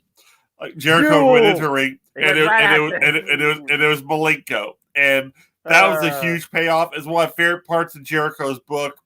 It's one of my favorite moments in professional wrestling. And it was unspoiled for me. Like, basically, if you're bringing up wrestling fans, like young wrestling fans, don't let them look at the internet. Don't let them listen to, all these pundits and whatnot are saying, like, this is going to happen, this is going to happen, this is going to happen. Let the magic happen for them, Let them find it themselves. It's the equivalent to Santa Claus or the Easter Bunny or something of that manner. Keep your mouth shut. Keep your mouth shut. Let them believe what they want to believe. Let them root for who they want to root for. Make it fun again. And believe in Joe Hendry. But yeah, you talked about Dean Malenko. Great sub-tangent. This is what we do here, Simple in general. Yeah. Great sub-tangent. You talk about Dean Malenko. We talk about technical wrestling and the art form of it. Pure wrestling defines technical wrestling. And we talk about technical wrestlers. Deonna Purrazzo, Serena Deeb, Dean Malenko, Chris Jericho, Kurt Angle, Bret Hart, Nigel McGuinness, Samoa Joe, Bryan Danielson, Rhett Titus, Minoru Suzuki, Karl Gotch.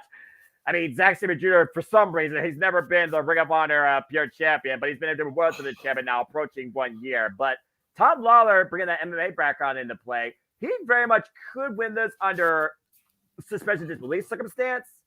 But to your point, the booking record speaks for itself. You kind of can't bet against Yuta. And to your point, Yuta has become very elusive. He reminds me a lot of Zack Sabre Jr., who's more reactive. You think he got him trapped? He traps you, or he counters you. All it's going to take is 3 seconds, and boom. With a Yuta, who we've seen more recently, exploit the rules to his advantage to get the better of his opponents.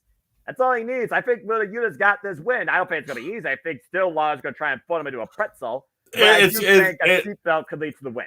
It's going to be a hard-fought victory, but it's still going to be a victory for Wheeler Yuta. And just another feather in his cap. He needs the feathers. At this point, his character work still needs a little bit.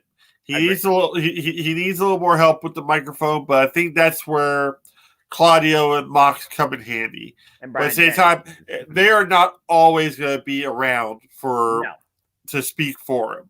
He got to stick on his own sometimes. Got to fine-tune that himself. Got to take the risk. Basically, he's got the same problem that a lot of these wrestlers have. And one of the reasons I like Ring of Honor right now as well is the fact that you have Mark Sterling or somebody like that there that can speak for the likes of Josh Woods and Tony Nese. These guys that are okay with the delivery, but can be so much better. Maria Kanellis right now with legit Layla Hirsch and Rachel Ellering. Yes, we'll talk about them here in a little bit as well. Yeah. Tony Nese or Josh Woods and Tom Lawler, I think would be an awesome tag team together if they were somehow able to put them together as a team. That would be fantastic, and it would actually give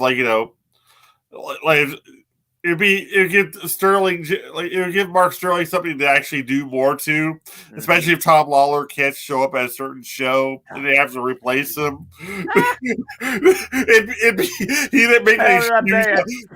He'd make an excuse or some sort of, there's some sort of lawyer terminology around why Tom Lawler's not there, and just piss off the crowd more and more and more who want to see Tom Lawler in the ring. The guy freaking libido or the alibi or something like that. I know exactly what you're talking about, but and again, it's one of those things. Also, there's a balance in Ring of Honor of the backstage segments with Lexi Nair trying to get a word in or showcase your character. Hello, Outrunners, as I saw most recently. And then there's that balance of the in-ring focus that is Ring of Honor. With the Pure Championship, though, it truly comes down to how founded you are in the ring in front of the likes of Jimmy Jacobs, Madison Rayne, Pat Buck, or Jerry Lynn. That probably will be the judges for this match. And so far in this era of Ring of Honor, we've had no matches defined by judge decision. They've all been defined in the time limit, which I think is like, what, 30 minutes or something like that? Yeah. So maybe this is one of those matches that goes to like a split decision kind of thing. But even then, I think they're going to go with Yuta over Tom Lawler. With that in the back of their mind, the fact that it's like, okay, Wheeler is here like every week. Every show, damn it. He is consistent. Consistency is everything. And that could weigh heavily into this match. Yeah, and also, let's not forget, right now he has a subplot going on where he's challenging Hook, and that also will help fine-tune Hook, who is very little vocal, but also he's very fine-tuned in his amateur background in wrestling and the things this young man can do. Hook versus Yuta, possibly championship for championship. Hook gets a real championship. I'm just saying. Hook has his image, which is important, and he's got his pedigree with his dad, which is very important.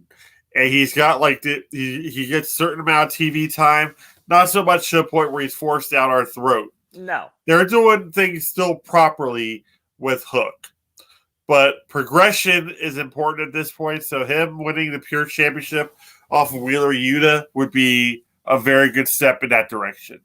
I guess only time will tell. Maybe New Year's Smash will tell us more. AEW is like a New Year's resolution. Can you imagine a bunch of pure rules matches just with Hook?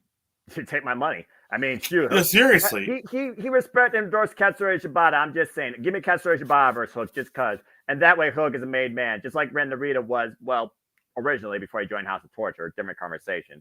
Looks like 94% are actually going with Wheeler Yuta here as well. So right now, we're figuring honor remains pure in violence with the Blackpool Combat Club, forged in combat, and this win is definitely forged in technically violent combat. Good luck with a Yuta. You're going to need it. All right. Well, let's go ahead and move on to a match that technically is 10 years of pending, but really 7 years in waiting. And here I thought we were going to get it last year. Nope. But it finally comes ahead, Jerry. Pretty Boy Killers about to kill each other.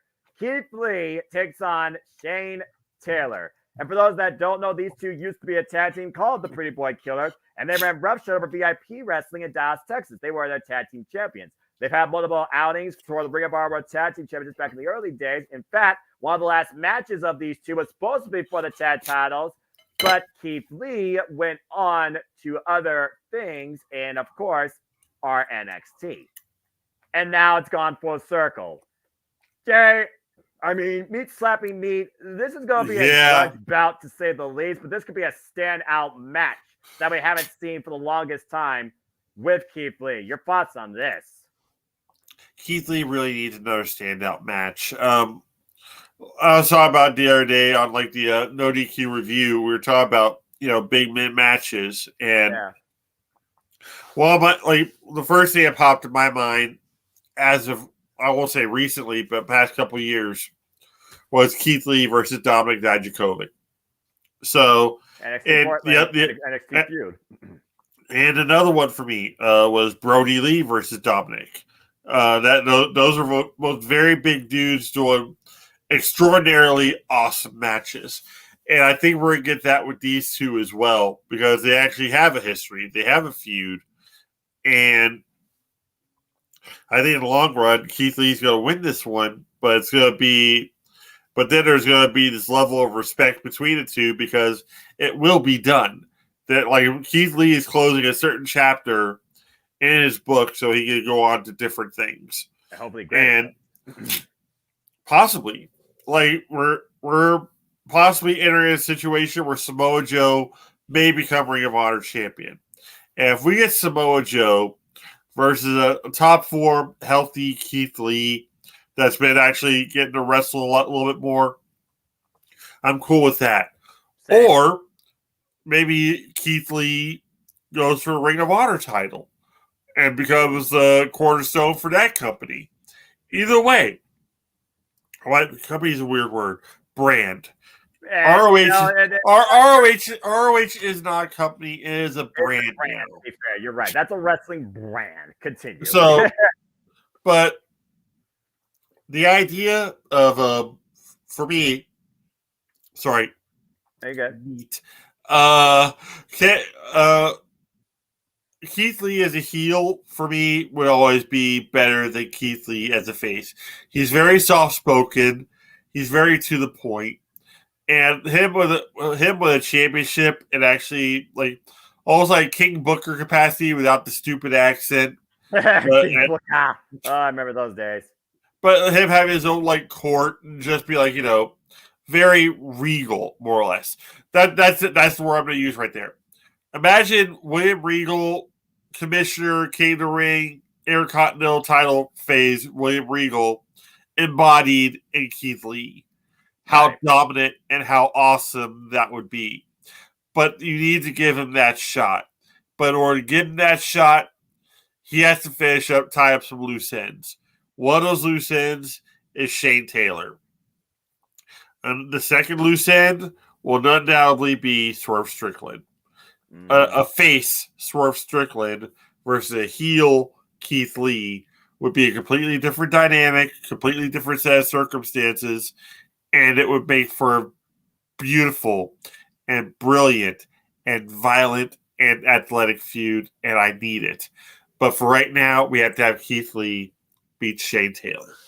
Yeah, Shane Taylor is one of those guys that kind of has just been like a sleeper baby face. I mean, he still shows the Code of Honor, but he's still out to show that he's the baddest man in Ring of Honor, one of the most dominant Ring of Honor television champions. Remember that past era. He's the one that beat Jeff Cobb, who was seemingly unstoppable. And Keith Lee, yeah, he really hasn't had that big showcase match, but he's been trying to find himself since, telling us his limitless nature on Collision. I mean, heck, I saw Keith Lee freaking powerbomb one of the Outriders into oblivion, or excuse me, Spirit Bomb earlier this year when Collision came to Toledo. For me, Keith Lee, though, he needs to be a standout singles performer, and Swerve becoming favored in the people's eyes with his violent nature, it really would turn the dynamic of those two previous AEW Tag Team Champions a complete 360 that would make both men stronger in the end. And right now, both men need that momentum. You have it riding with Swerve. Now you got a chance to finally build it with Keith Lee, closing this rivalry. Yeah, Swerve on top here. You got Keith Lee on top here. They're both building. Eventually, it'll turn kind of like a yin yang and be exactly. And there's going to be that balance there, right in the middle, and that's where they meet. And that's in order for that to happen. Shane Taylor Productions may have to suffer, but you know what? That's fine. It's not the first time. I mean, JD Greer's not even there anymore. The only guy, I think, Lee Johnson and Lee Moriarty. But even then, like maybe like there's that level of respect out of like Shane Taylor that he's like, look, like we've done this, we're done. We have we joined forces from here. We both took our own paths. Let's just continue as we want to. Code of Honor here too, and both men do not engage with each other for a long time. Not gonna say ever again. It's like you've gained my respect. You've gained the respect of my boys. If you ever need anything, let us know. And that also sets up another interesting Mogul Embassy versus Keith Lee and Shane Taylor Productions. And then you have like that whole dynamic going on as well. Pretty Boy Killers, maybe just for one night. Yes. Well, you had that level of respect. Respect is something that Ring of Honor is based on. So that's what needs to happen in this match. Keith Lee needs to win, but there's got to be that handshake at the end, and for them to say, it's like, okay. That, like I said, you get what I'm saying? I'm just saying, you get what I'm saying? But we'll have to see what happens. Where at the end of the day, you hope, again, it's final battle. Hopefully, this is their final battle against each other for a while. Speaking of final battles, here's something that's literally a rubber. It's the final battle, and it doesn't get more final than I Quit. It's Tony Nese, the premier athlete, former Cruiserweight champion, for those that remember 205 Live, because 205 Live mattered, takes on All Eagle, Ethan Page. The score here, Jerry, is 1-1. I saw their first encounter 1-1 in Toledo earlier, and of course, they recently had their second encounter in California, where Ethan Page won and Tony Nese couldn't stand it. During a contract signing, Tony Nese threw powder straight in the face of All Eagle Ethan Page.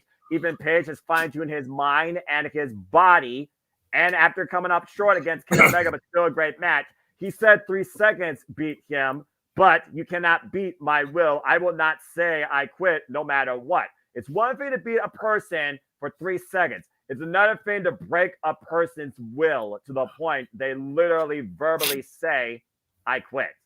Now, usually in I quit situations, it's proverbial, the babyface got to win, right? It's the end of the feud. The babyface has to go over here, etc., etc. All you go Ethan Page, trying to reset his career. Tony Nese has been like a workhorse lately, a dark horse in Ring of Honor, AEW. He always has been. Like he never had the moment though since winning the title in 205 Live, and I think the trend falls here. Yeah. Though. I think, but I'm saying with AEW Dark and AEW Dark Elevation, anytime I watch those shows when they were on, I made sure to see if Tony Nese was wrestling because that made for like a great night of wrestling. At least with his match. So, with Ethan Page, he's been one of my favorite wrestlers since I started watching him. Right. He's got the charisma, he's got the talent, but he just doesn't have. I don't know what they're like slacking on. I don't know why they're not using him, but I can see. As much as I hate to say it, Tony Nese winning by the same way The Rock beat Mankind. Oh no, not the pre-recorded phone finish, Jerry. He said I quit. That's something you don't say during a promo going into an I quit match. Dang it. I will not kneel, I will not break. You say those things. You have to say I quit into a microphone. That gets recorded. That gets played over the speaker system. That gets looped. I like to think though that it gets turned over though because it wouldn't be the first time this was used. And let's be honest who's Tony Nese? The Miz and Alex Riley once did against John Cena and it got overturned because the ref was smart enough to see the damn cell phone. I think besides the Rock and Mankind, that's the only time that situation actually worked. Yeah, who's Tony Nese's manager right now? It's Mark Sterling, the freaking lawyer. You don't think he'll find a way of like making that work and make it legal for it to happen? I think Aubrey will overrule that if there is any honor to be found in this feud. Either way, Ethan needs this. In my opinion, deserves this. That's only gonna push the whole heel faction between him and Tony Nese that much harder. Is the fact that he isn't gonna be honorable, and that's gonna be something that's something we're having to deal with, but it also prolongs the feud between Tony Nese and Ethan Page to the point where they have a more violent match or more of a straightforward match. Maybe a steel cage, maybe something on that line, that manner where he won't be able to get himself out of that match. So I see Ethan Page losing by that nefarious means. All right. Well, again, I like the fact that we are kind of parked here, and we'll see what happens. But at the end of the day, I think sometimes you even need to outsmart a lawyer and get this freaking thing adjourned because Ethan Page needs to move forward in his career at some point. If he wants to become the Ring of Honor television champion, well, one way that you're going to have to try and find a way to do that is overcoming this guy that cost you the chance in the first place. Speaking of which, we know we're going to crown the Ring of Honor television champion in 6-man tag team action. And the funny thing is, 5 of these men qualified. Of course, we know it was Don Castle, former Ring of Honor television champion. He beat Evil Uno. Lee Moriarty beat Tracy Williams, the Sauce. Lee Johnson beat Josh Woods, Technical Beast. Kyle Fletcher beat Gravity, the man Gravity, folks, not the actual physics. And right now, Commander, he's also involved in this, but we don't know who the 6th person is. And for those that don't know, it's Survival of the Fittest. It's basically an elimination match. It's like Elimination Chamber without the chamber. And all the men, I think, are actually in at the same time. It's tradition held in Ring of Honor since, I think, 2004. And we're looking for the 31st champion. After Samoa Joe vacated the title after 18 successful defenses, the last one against Keith Lee, he held it for 574 days, longest reigning. Of course, the Survival of the Fittest has also led to champions in the likes of Bandito, Adam Cole, Baby, Jay Lethal, Eddie Edwards, Tyler Black, insert name here. The funny thing is right now, there's only one person that's held the Ring of Honor Television Championship before in this match. That's Don Castle. And for the longest time in this new Ring of Honor, it's what he's been pursuing. It's not going to be Mark Briscoe that's Mr. Question Mark because his destiny is postponed. So honor with a fight without honor, Jay Briscoe later on. But it's either gotta be Don Castle or question mark for me. It comes down to me. What's question mark? Is it a former television champion? Is it a current Ring of Honor talent? Is it an AEW talent? Is it a surprise talent from independent scene or New Japan Pro Wrestling? I mean, hell, Minoru Suzuki beat Red Titus for the damn title at Supercard of Honor. I'm just saying that was last year. So, Jerry, as far as the Ring of Honor Television Championship goes, what's your take on the way they're crowning a new vacated champion, and who do you got winning? Well, I like the fact that they're actually doing it this way. I like the fact that we have a scramble match more or less for the belt, even if it's elimination. Yeah, pretty much is what we're getting. But like you said, the sixth person could be really anybody.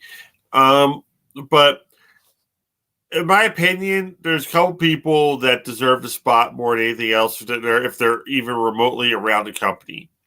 One is Gringo Loco. Gringo Loco would be a great addition to this match because you've already got Commander in there, which means you'll have a little bit more of a high-flying aspect because you got a lot of mat-based wrestlers, you got a lot of submission experts, you got a lot of like throwback wrestlers in the form of Dalton Castle. So having another person like that in the ring, the mix would be awesome.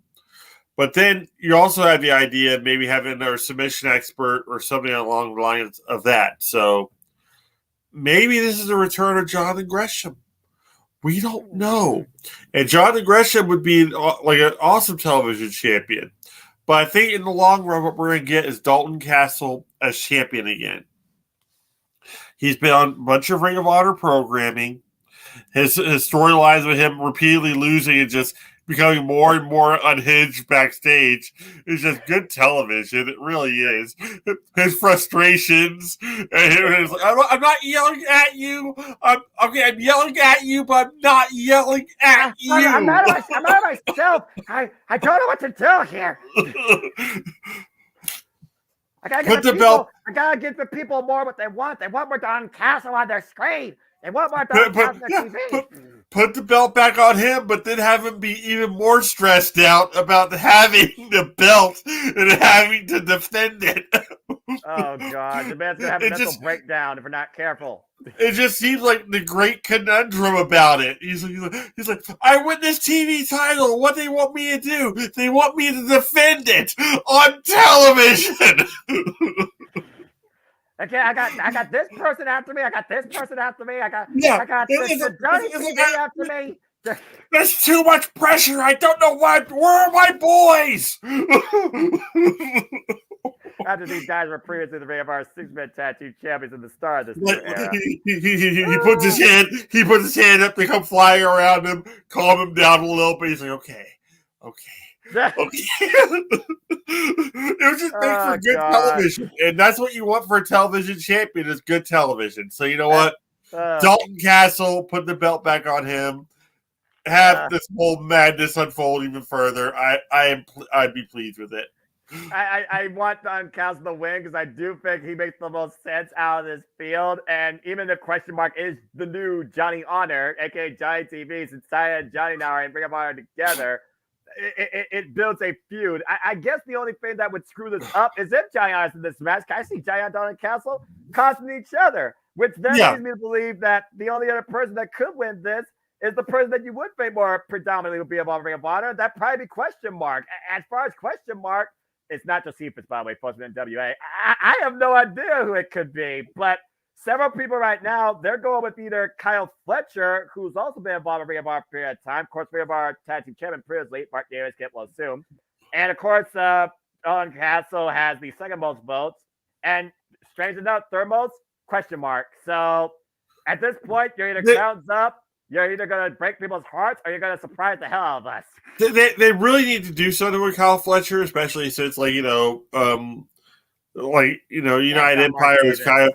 It's kind of doing off their own thing right now, and he's kind of lost in the whole Don Callis shuffle thing. But with Sammy Guevara eventually returning because his concussion's been cleared, Ty Conti finally had her baby, so congrats, by the way. Congratulations. Kid's adorable. But with him coming back into the fold, either he's going to be joined back up with the Callis family, or he's going to be revealed to be part of the whole Devil thing, which is highly possible as well. But I like the idea of Kyle Fletcher possibly winning this ROH belt, but at the same time, it just doesn't make much sense to me. Dalton Castle makes plenty of sense.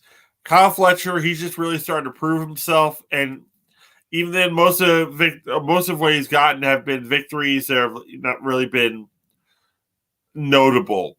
He's been in some great matches with Kenny Omega and like putting himself out there against these like higher drawing talents, but at the same time, it gets eyes on him, yes, but it doesn't help if he's losing.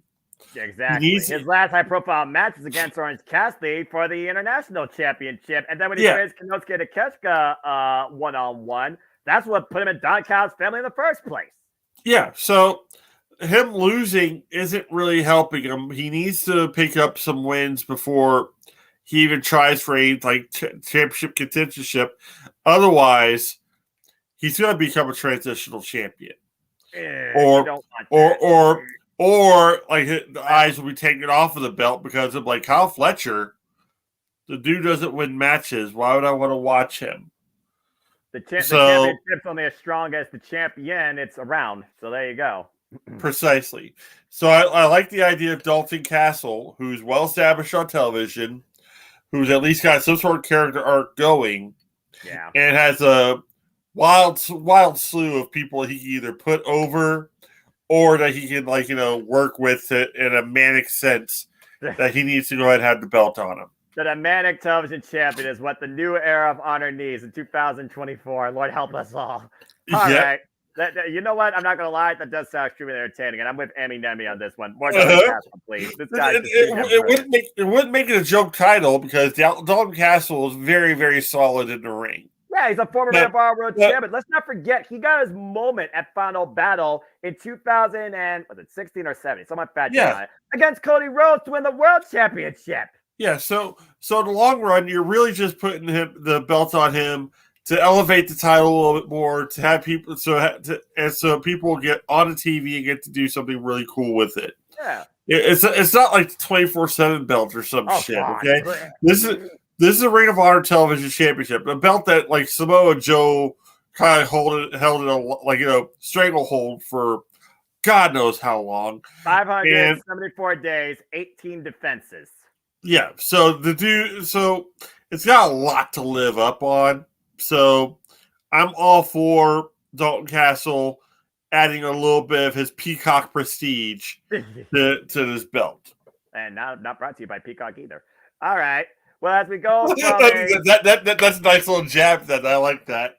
Well, I mean, I know what I know. Anyway, this is the true Peacock network. And this is the AAA Lucha Libre Showcase. We know Ring of Honor 4 as El Hijo del Vikingo is in action, defending the AAA Mega Championship against Black Taurus of Impact Wrestling. TNA, nice. We're going to call it. And El Hijo del Vikingo, Black Taurus, they've only faced each other one-on-one on one other occasion outside AAA. El Hijo got the win. The last time El Hijo del Vikingo faced Black Taurus was a triple threat with Commander March 30th with the title on the line. And guess what, folks? El Hijo won. AAA Latin American Championship, though, was the last title that Black Taurus held in AAA back in 2021. And, of course, the last time El Hijo was involved in Ring of Honor defending this title, it was against Commander at Supercard of Honor earlier this year. El Hijo right now is only 24 days away from being the longest AAA Mega champion in this title's history, surpassing, you guessed it, Kenny Omega. He now is going into his 21st defense.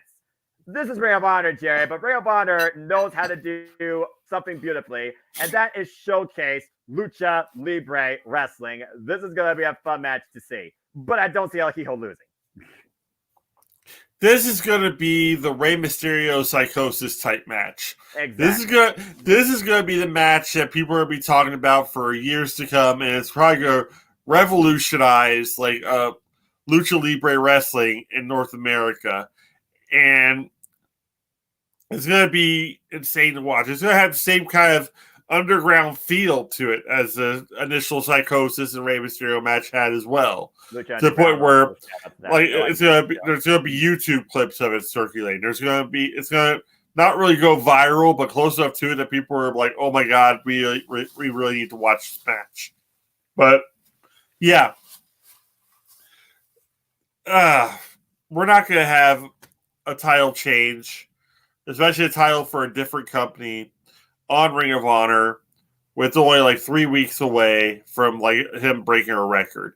It's just not going to happen. He's put so many different eyes on that company with all of his, like, all of the TikTok videos and all the Facebook reels, and he's done works and wonders for that company. They're not gonna screw this up. Mexican wrestling. The man defies gravity, defies physics. Yeah. Also gravity before, by the way, too.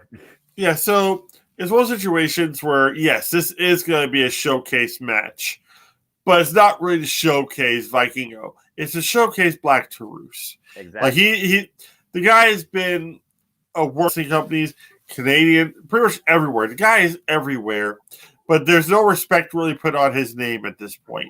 So I love the idea of them having a knockdown, drag out, flying everywhere, just clinic that shows how Lucha Libre is still as great as it once was, but possibly even better.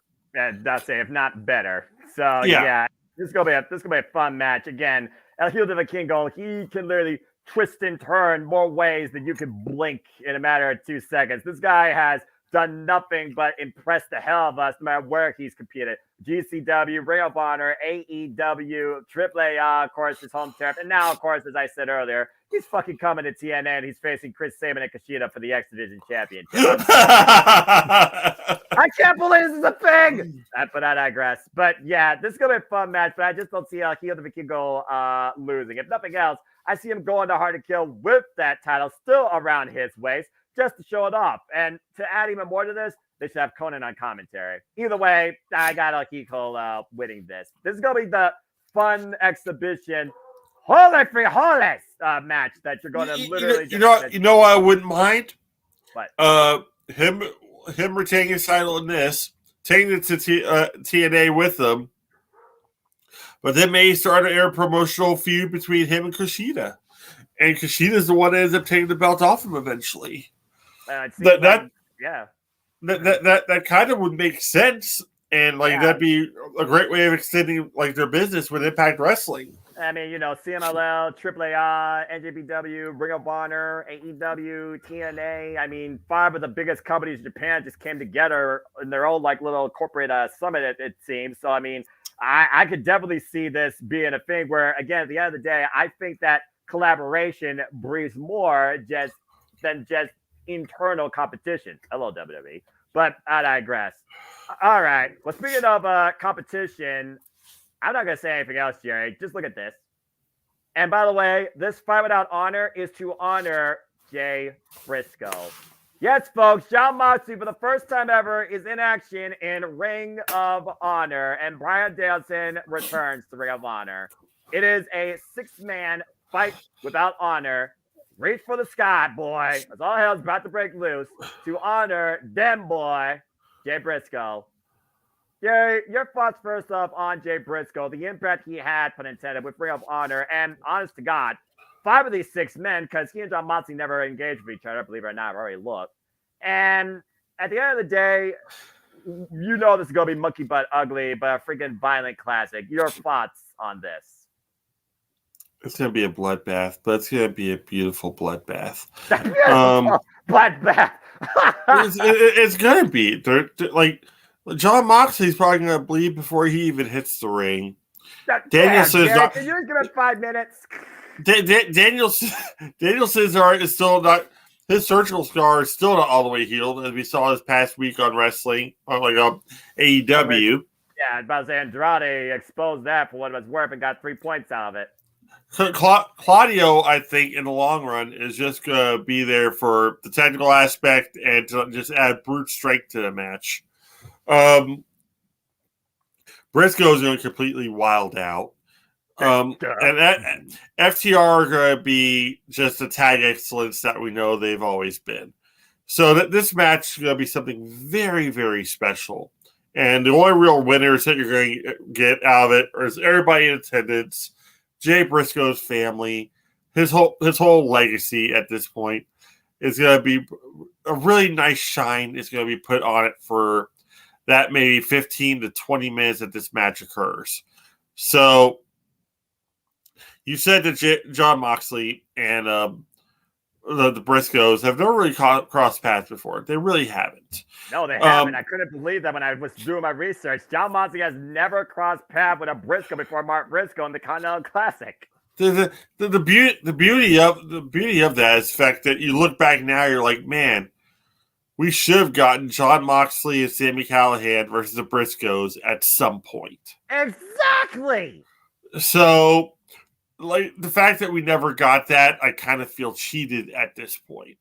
Yeah. But, like, I know the second Mark Briscoe and Jon Moxley get in the ring together and are just kind of like across each other, there's going to be those wild eyes just going back and forth. The place is going to be going nuts because they know that. They know that there's no history, which automatically makes it history in some sort of weird paradox kind of way.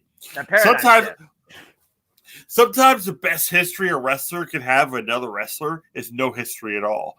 Because you see something in a ring that you never knew you needed before, and you need more of it afterwards. You're like, oh my God, so-and-so is in the ring with so-and-so. They've never crossed paths at all before. Oh my God, what's going to happen? What's going to happen? And all of a sudden, like, they're just kind of building and building. All of a sudden, they start striking each other, and the place just goes apeshit. I am waiting for that moment. That is the moment that we're going to get. And Mark Briscoe needs that moment, especially after his showing in this Continental Classic. Like, it hurts me. His score, goose egg. What? But between him and Jay Lethal, I hate the fact that they got treated the way they did. But at the same time, I'm also thinking, okay, they're not really who they're trying to push at this point. With the Triple Crown, because this person will represent not just Ring of Honor, but NJPW and AEW. And I get that, but still, Jay Lethal is a freaking franchise of Ring of Honor. You should have given him something. I guess the fact that he and Mark Briscoe are the last match respectfully with each other, and you know that it has to be one-on-one, they best give us the damn Ring of Honor Classic I know these two are capable of against one another. I want this to go to a draw. I'd be happy with that too. Some sort of referee stoppage or something. That'd be fine. But at the same time, that doesn't really sound like the way the match should end. I think I know Mark Briscoe needs to get the pin in this match, but I'm just not sure. I'm just not sure who he would get the pin on. Again, you realize who he's standing in front of, right? Yeah, that's what I'm saying. Like him pinning Mox would be awesome because then that would stage another. Especially if Moxley goes all the way in this tournament, and Mark is able to say, "Look, I pinned you at Final Battle," and Mox just kind of like bashes it. It's like that was a 6-man tag match that meant nothing. You know, like he'll say it, he won't mean it because it's a match for Jay Briscoe. Exactly. But him saying it will just piss off Mark Briscoe to no end, and then we get an awesome feud between Jon Moxley and Mark Briscoe. So yes, Mark Briscoe pins Jon Moxley. Not really a fluke pin. It won't even feel like an upset. No, they're gonna shout each other. Exhausted. It'll feel like some people will say it's gonna be like an upset, but it's not really an upset. No. Like Mark Briscoe has been in wrestling since he was like 14, 15 years old. And if the Briscoes have defined themselves in tag team wrestling, whatever company you want to say, Ring of Honor alone, they are 13-time tag champs. But funny enough, Jerry, it was Bryan Danielson, Samoa Joe that faced the Briscoes at times for the tag gold. Briscoes got the better of them, but Bryan Danielson, he got the better, of course, of Jay Briscoe in a singles contest. Kyle Castagnoli and, of course, Chris Hero, a.k.a. Ono, the Kings of Pro Wrestling, they've also faced against the Briscoes for tag gold. Came up short, and Jay Briscoe and Kyle Castagnoli have had 2 singles matches. They were 1-1, never had a rubber. Yeah. So you have all that history. And like we established, there's no history between Mark Briscoe and Jon Moxley. Besides the Continental Classic match. That's right. Yeah. And this is where we change that. Yeah, for me, I look at Final Battle. I look at this being the last honorable way we remember, at least on screen in violent action, Jay Briscoe. When you consider again them top guys, I'm calling it as I see it. WWE, fuck you. The freaking defined Ring of Honor last year with probably one of the greatest trilogy of tag team matches I've ever seen. So the fact that we are literally looking at this 1 year later after them boys beat the top guys, become 13-time tag team champions in a tag team dog collar match, now with a fight without honor to honor Jay Briscoe, them boys close the book as far as I'm concerned on what Jay could have been part of as we continue honoring his legacy in the Briscoe name. Mark Briscoe needs to win here. I think that is destiny to be defined tonight. I got to go with them top guys. But this is going to be something special, to say the least.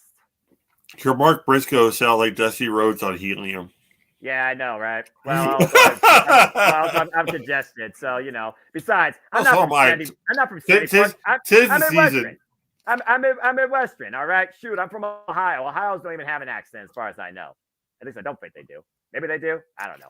But anyway, they're in Texas.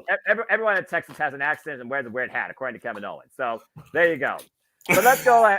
Hey, I'm just speaking on Kevin Owens' words, all right?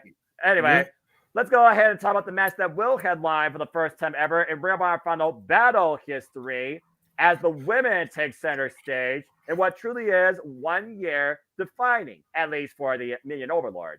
Will the MIT prospect surpass the teacher? That is the story here in what is tonight's main event. For the Ring of Honor Women's World Champion, I did see your comments, by the way, Sean Garner and Chris. That's pretty cool right there. I love that. The young, bright, rising prospect, still pursuing education, God bless her, Billy Starks, taking on Athena, the unstoppable fallen goddess, for the Ring of Honor Women's World Championship. Gary, Athena's been champion now for a year plus, 370 days, 17 defenses, including being the very person she took the title from in the first place last year at Final Battle in Texas in front of her family. Mercedes Martinez, the list goes on. She has beaten Legit Lady Hirsch, Sky Blue, Yuka Sakazaki, Miya Yamashita, Willow Nightingale in the last main event for the women in Ring of Honor history, the first ever Ring of Honor women's title main event in history, of course, never put its honor back in July. She also beat Maria Shafir, Kiera Hogan, and as I said, she even beat Mercedes Martinez in a rematch.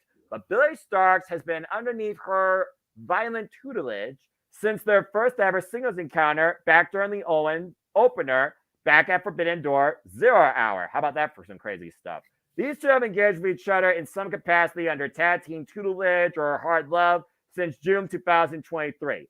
But after Athena basically disrespected Billy Starks for everything she's tried to do to try and make her proud, well, Billy Starks broke her nose on Ring of Honor television. So blood already spilled, but at the end of the day, do we finally see the fallen goddess fall? It's a freaking year-long reign, for Pete's sake, and the show's called Final Battle. And to Sean Garner's point, if it's not Billy Starks, then who? Because unless Deonna Purrazzo's coming back to Ring of Honor, Athena, thank you, but Eddie Kingston made a strong point while he's been doing stuff outside of Ring of Honor. You did your time. Go ahead and give it to the next person to lead the division. And one of the youngest stars rising right now in the industry. And that's just my thoughts looking at this. Jerry, your thoughts on this match? Our hometown girls taking that belt. And that's going to be so cool. Because I think it makes her the youngest women's champion ever. Which is Ring of Honor history, and younger than Roxy and younger than the current TBS champion, Julia Hart. You will be absolutely correct if Billy Starks wins. So her winning this it's a main event for a reason. It's not the fight without honor, like six-man tag match. That's gotta be like that you would think that'd be the final match for the night, but no. If they're putting the women's match as the headline of this thing, it's definitely gonna be Athena losing the belt to Billy Starks, and it's gonna be a big moment. It's gonna be a huge moment. It's gonna feel equivalent to when AJ, hold on. Yeah, you're fine. my alarm. When AJ Lee lost the belt to Paige, it's like you had that whole like veteran aspect, and you have the rookie aspect, and for the veteran to be entirely too cocky. And the problem with Athena at this point, though, is she's had Billy Starks under her wing for too long. Billy Starks knows all the ins and outs of Athena's offense. She knows her defense. She knows any kind of trick she's going to try and pull on her in this match. Granted, Athena may have some other stuff up her sleeve, but at the same time, Billy is smart enough and young enough to know what these things may actually, how these things may actually play out or occur, and will have a way of coming back from it. So that she's just got that drive to be the youngest women's champion in that company's history. Will it be a long title reign? Probably not. We don't know. But will it be one for record books for, in the sense that, you know, it crowned the youngest champion and you'll actually be able to say that? Wrap your head around that. The legacy of that Ring of Honor, like, women's title. The women that have held that belt, Sarah Del Rey, Mayu Iwatani, of course, the icon of Stardom, the gatekeeper Kelly Klein, the virtuosa Deonna Purrazzo. Yeah, such an awesome array of women have held that belt, and now you have this, like, literally the future of the company getting the belt at such a young age, under all these, like, different people that are, like, you know, surrounding her. There's a strong, I'm going to say, a strong AEW women's roster that's kind of an influx. But you have enough veterans there that can give her guidance on how to carry herself as a champion. Exactly. What to look out for, the pitfalls and everything else. What's expected of her, how to carry herself. It's all there for her tutelage. And if they're going to treat Ring of Honor as kind of like a development brand for AEW, or if it's going to be, or if it's going to be built into its own entity, or if she's going to be going to different companies worldwide and defending this belt, like Deonna did. Yeah, she needs to be able to handle that kind of pressure, to be able to handle that kind of stress, and the only way to even figure out if she could do that is kind of the fight or flight kind of deal. And putting the belt on her forces that, but it'll also make for some great matches, very heartfelt matches. And I am all for her winning this title. Yeah. Make Kentucky proud. Yeah, Kentucky proud. But there you go. Again, this young, bright prospect of the industry, one of the most heavily booked independent rising stars, still going through education, by the way. More power to her. Already wrestled in multiple countries against all-time greats. You can look at the list of matches that this young, bright up-and-comer has done. Not just when she first came in AEW and faced less than Diamond Breaker DMD, who's been MIA for who knows how long since All In, if we're being perfectly honest.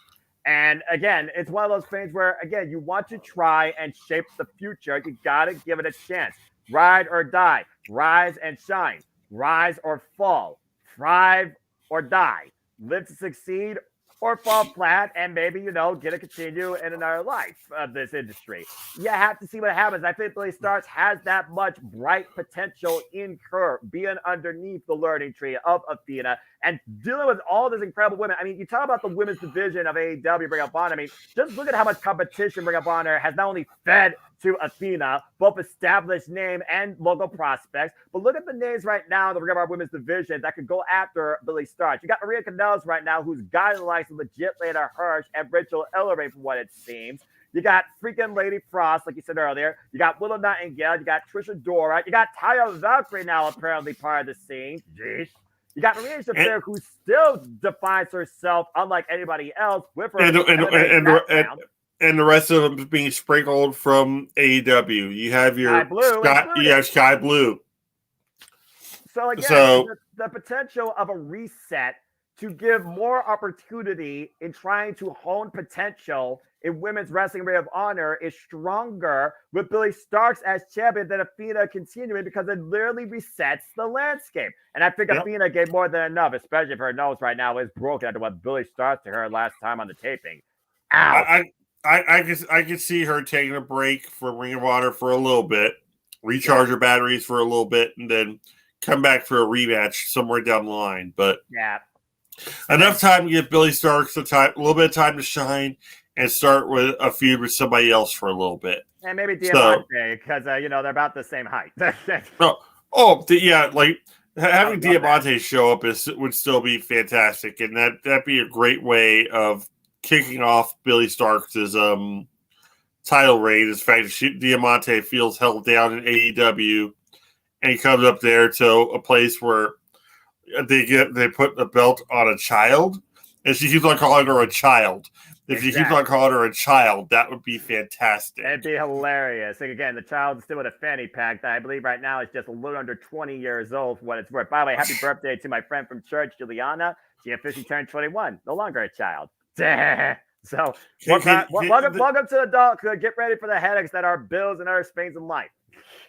Anyway, just giving her some sort of back to school list or some shit that just seems so demeaning and so. Athena did that at one point. It's like, I'm gonna hold you in detention, and apparently Lexi Nair, I guess, is supposed to do the in-ring introductions. Okay, I'm sure Athena didn't write one for Billy Starkz, right? Bang! I do digress. I saw you do that. Either way. Lexi Nair does her first diamond cutter. I would love to from out of nowhere. And do it on Athena freaking jaw jacking her, and Lexi Nair finally gets one in for her, because every backstage correspondent should at least get one in. I'm just saying. But again, Ring of Honor Final Battle defines a final battle. It defines conclusion, and it builds into something new in what they call the new era. The new era is defined every year, and it starts with what comes out at the end of Final Battle. If nothing else happens than that we predicted, this has to happen if Ring of Honor is going to grow or progress. Billy Starkz for the win. Mm-hmm. And with that being said, I think that's a great way. As your phone went up, I got to add the millionaire thing in my sound effects. This has been an incredible, simple, and general, impactful, honorable conversation, as I think I'll bid you all now a fine adieu. So thank you for tuning in. Go grab some food like my friend has done here too.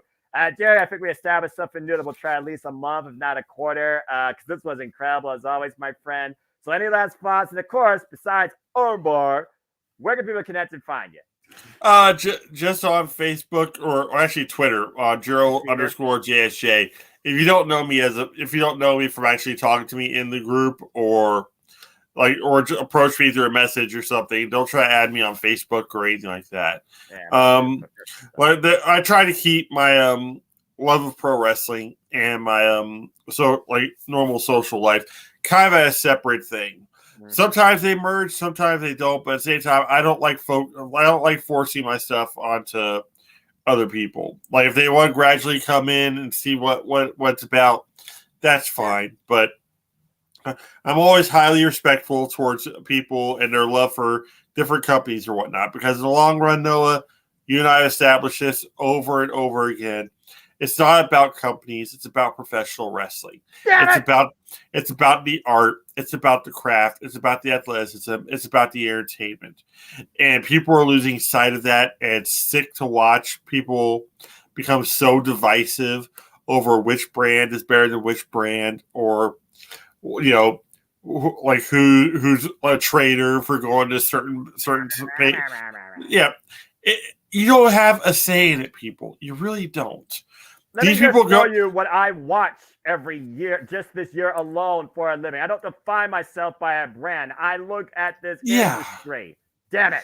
But that I. But I'm saying, like, people are like becoming so invested in these wrestlers' lives to the point where they don't really appreciate how they're actually living. They have to make a living somehow. Yep. And they have to make a living by either making more money someplace else or just getting more respect for themselves someplace else. Exactly. Just let them do that. Let them show. Dictate their life. Let them show what they can do. Let them show why they are making the decisions that they're making versus just overall bashing people. It's dumb. It's demoralizing, and it makes you and the internet wrestling community look stupid. So just stop. Simple as that. And be sure to stop by Armbar. That's Armbar. Again, ARMBAR, exclamation point. Don't forget it. Why'd you do that, Joe? What's up with that? What's up with that? Freaking hurricane.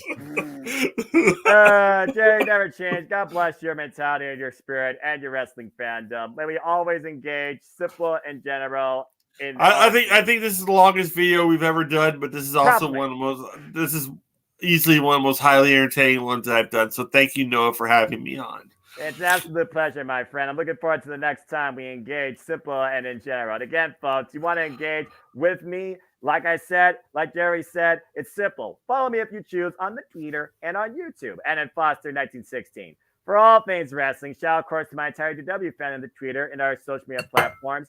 You want more positive reprieve like Jerry even talked about? Follow me on the Twitter because all I do is, hello, my simple takes live with what I watched lately in wrestling, prediction forums, prediction leagues, and all sorts of other stuff too, in and out in collaboration with No DQ. The community tabs, of course, you can give your own simple assessment on a scale of 1 to 5 and what you feel like has been your favorite things lately in all things wrestling. And how you feel about the biggest wrestling shows that happen in and out of the wrestling industry, big three, as some people like to call it. So there's much more than just those three things.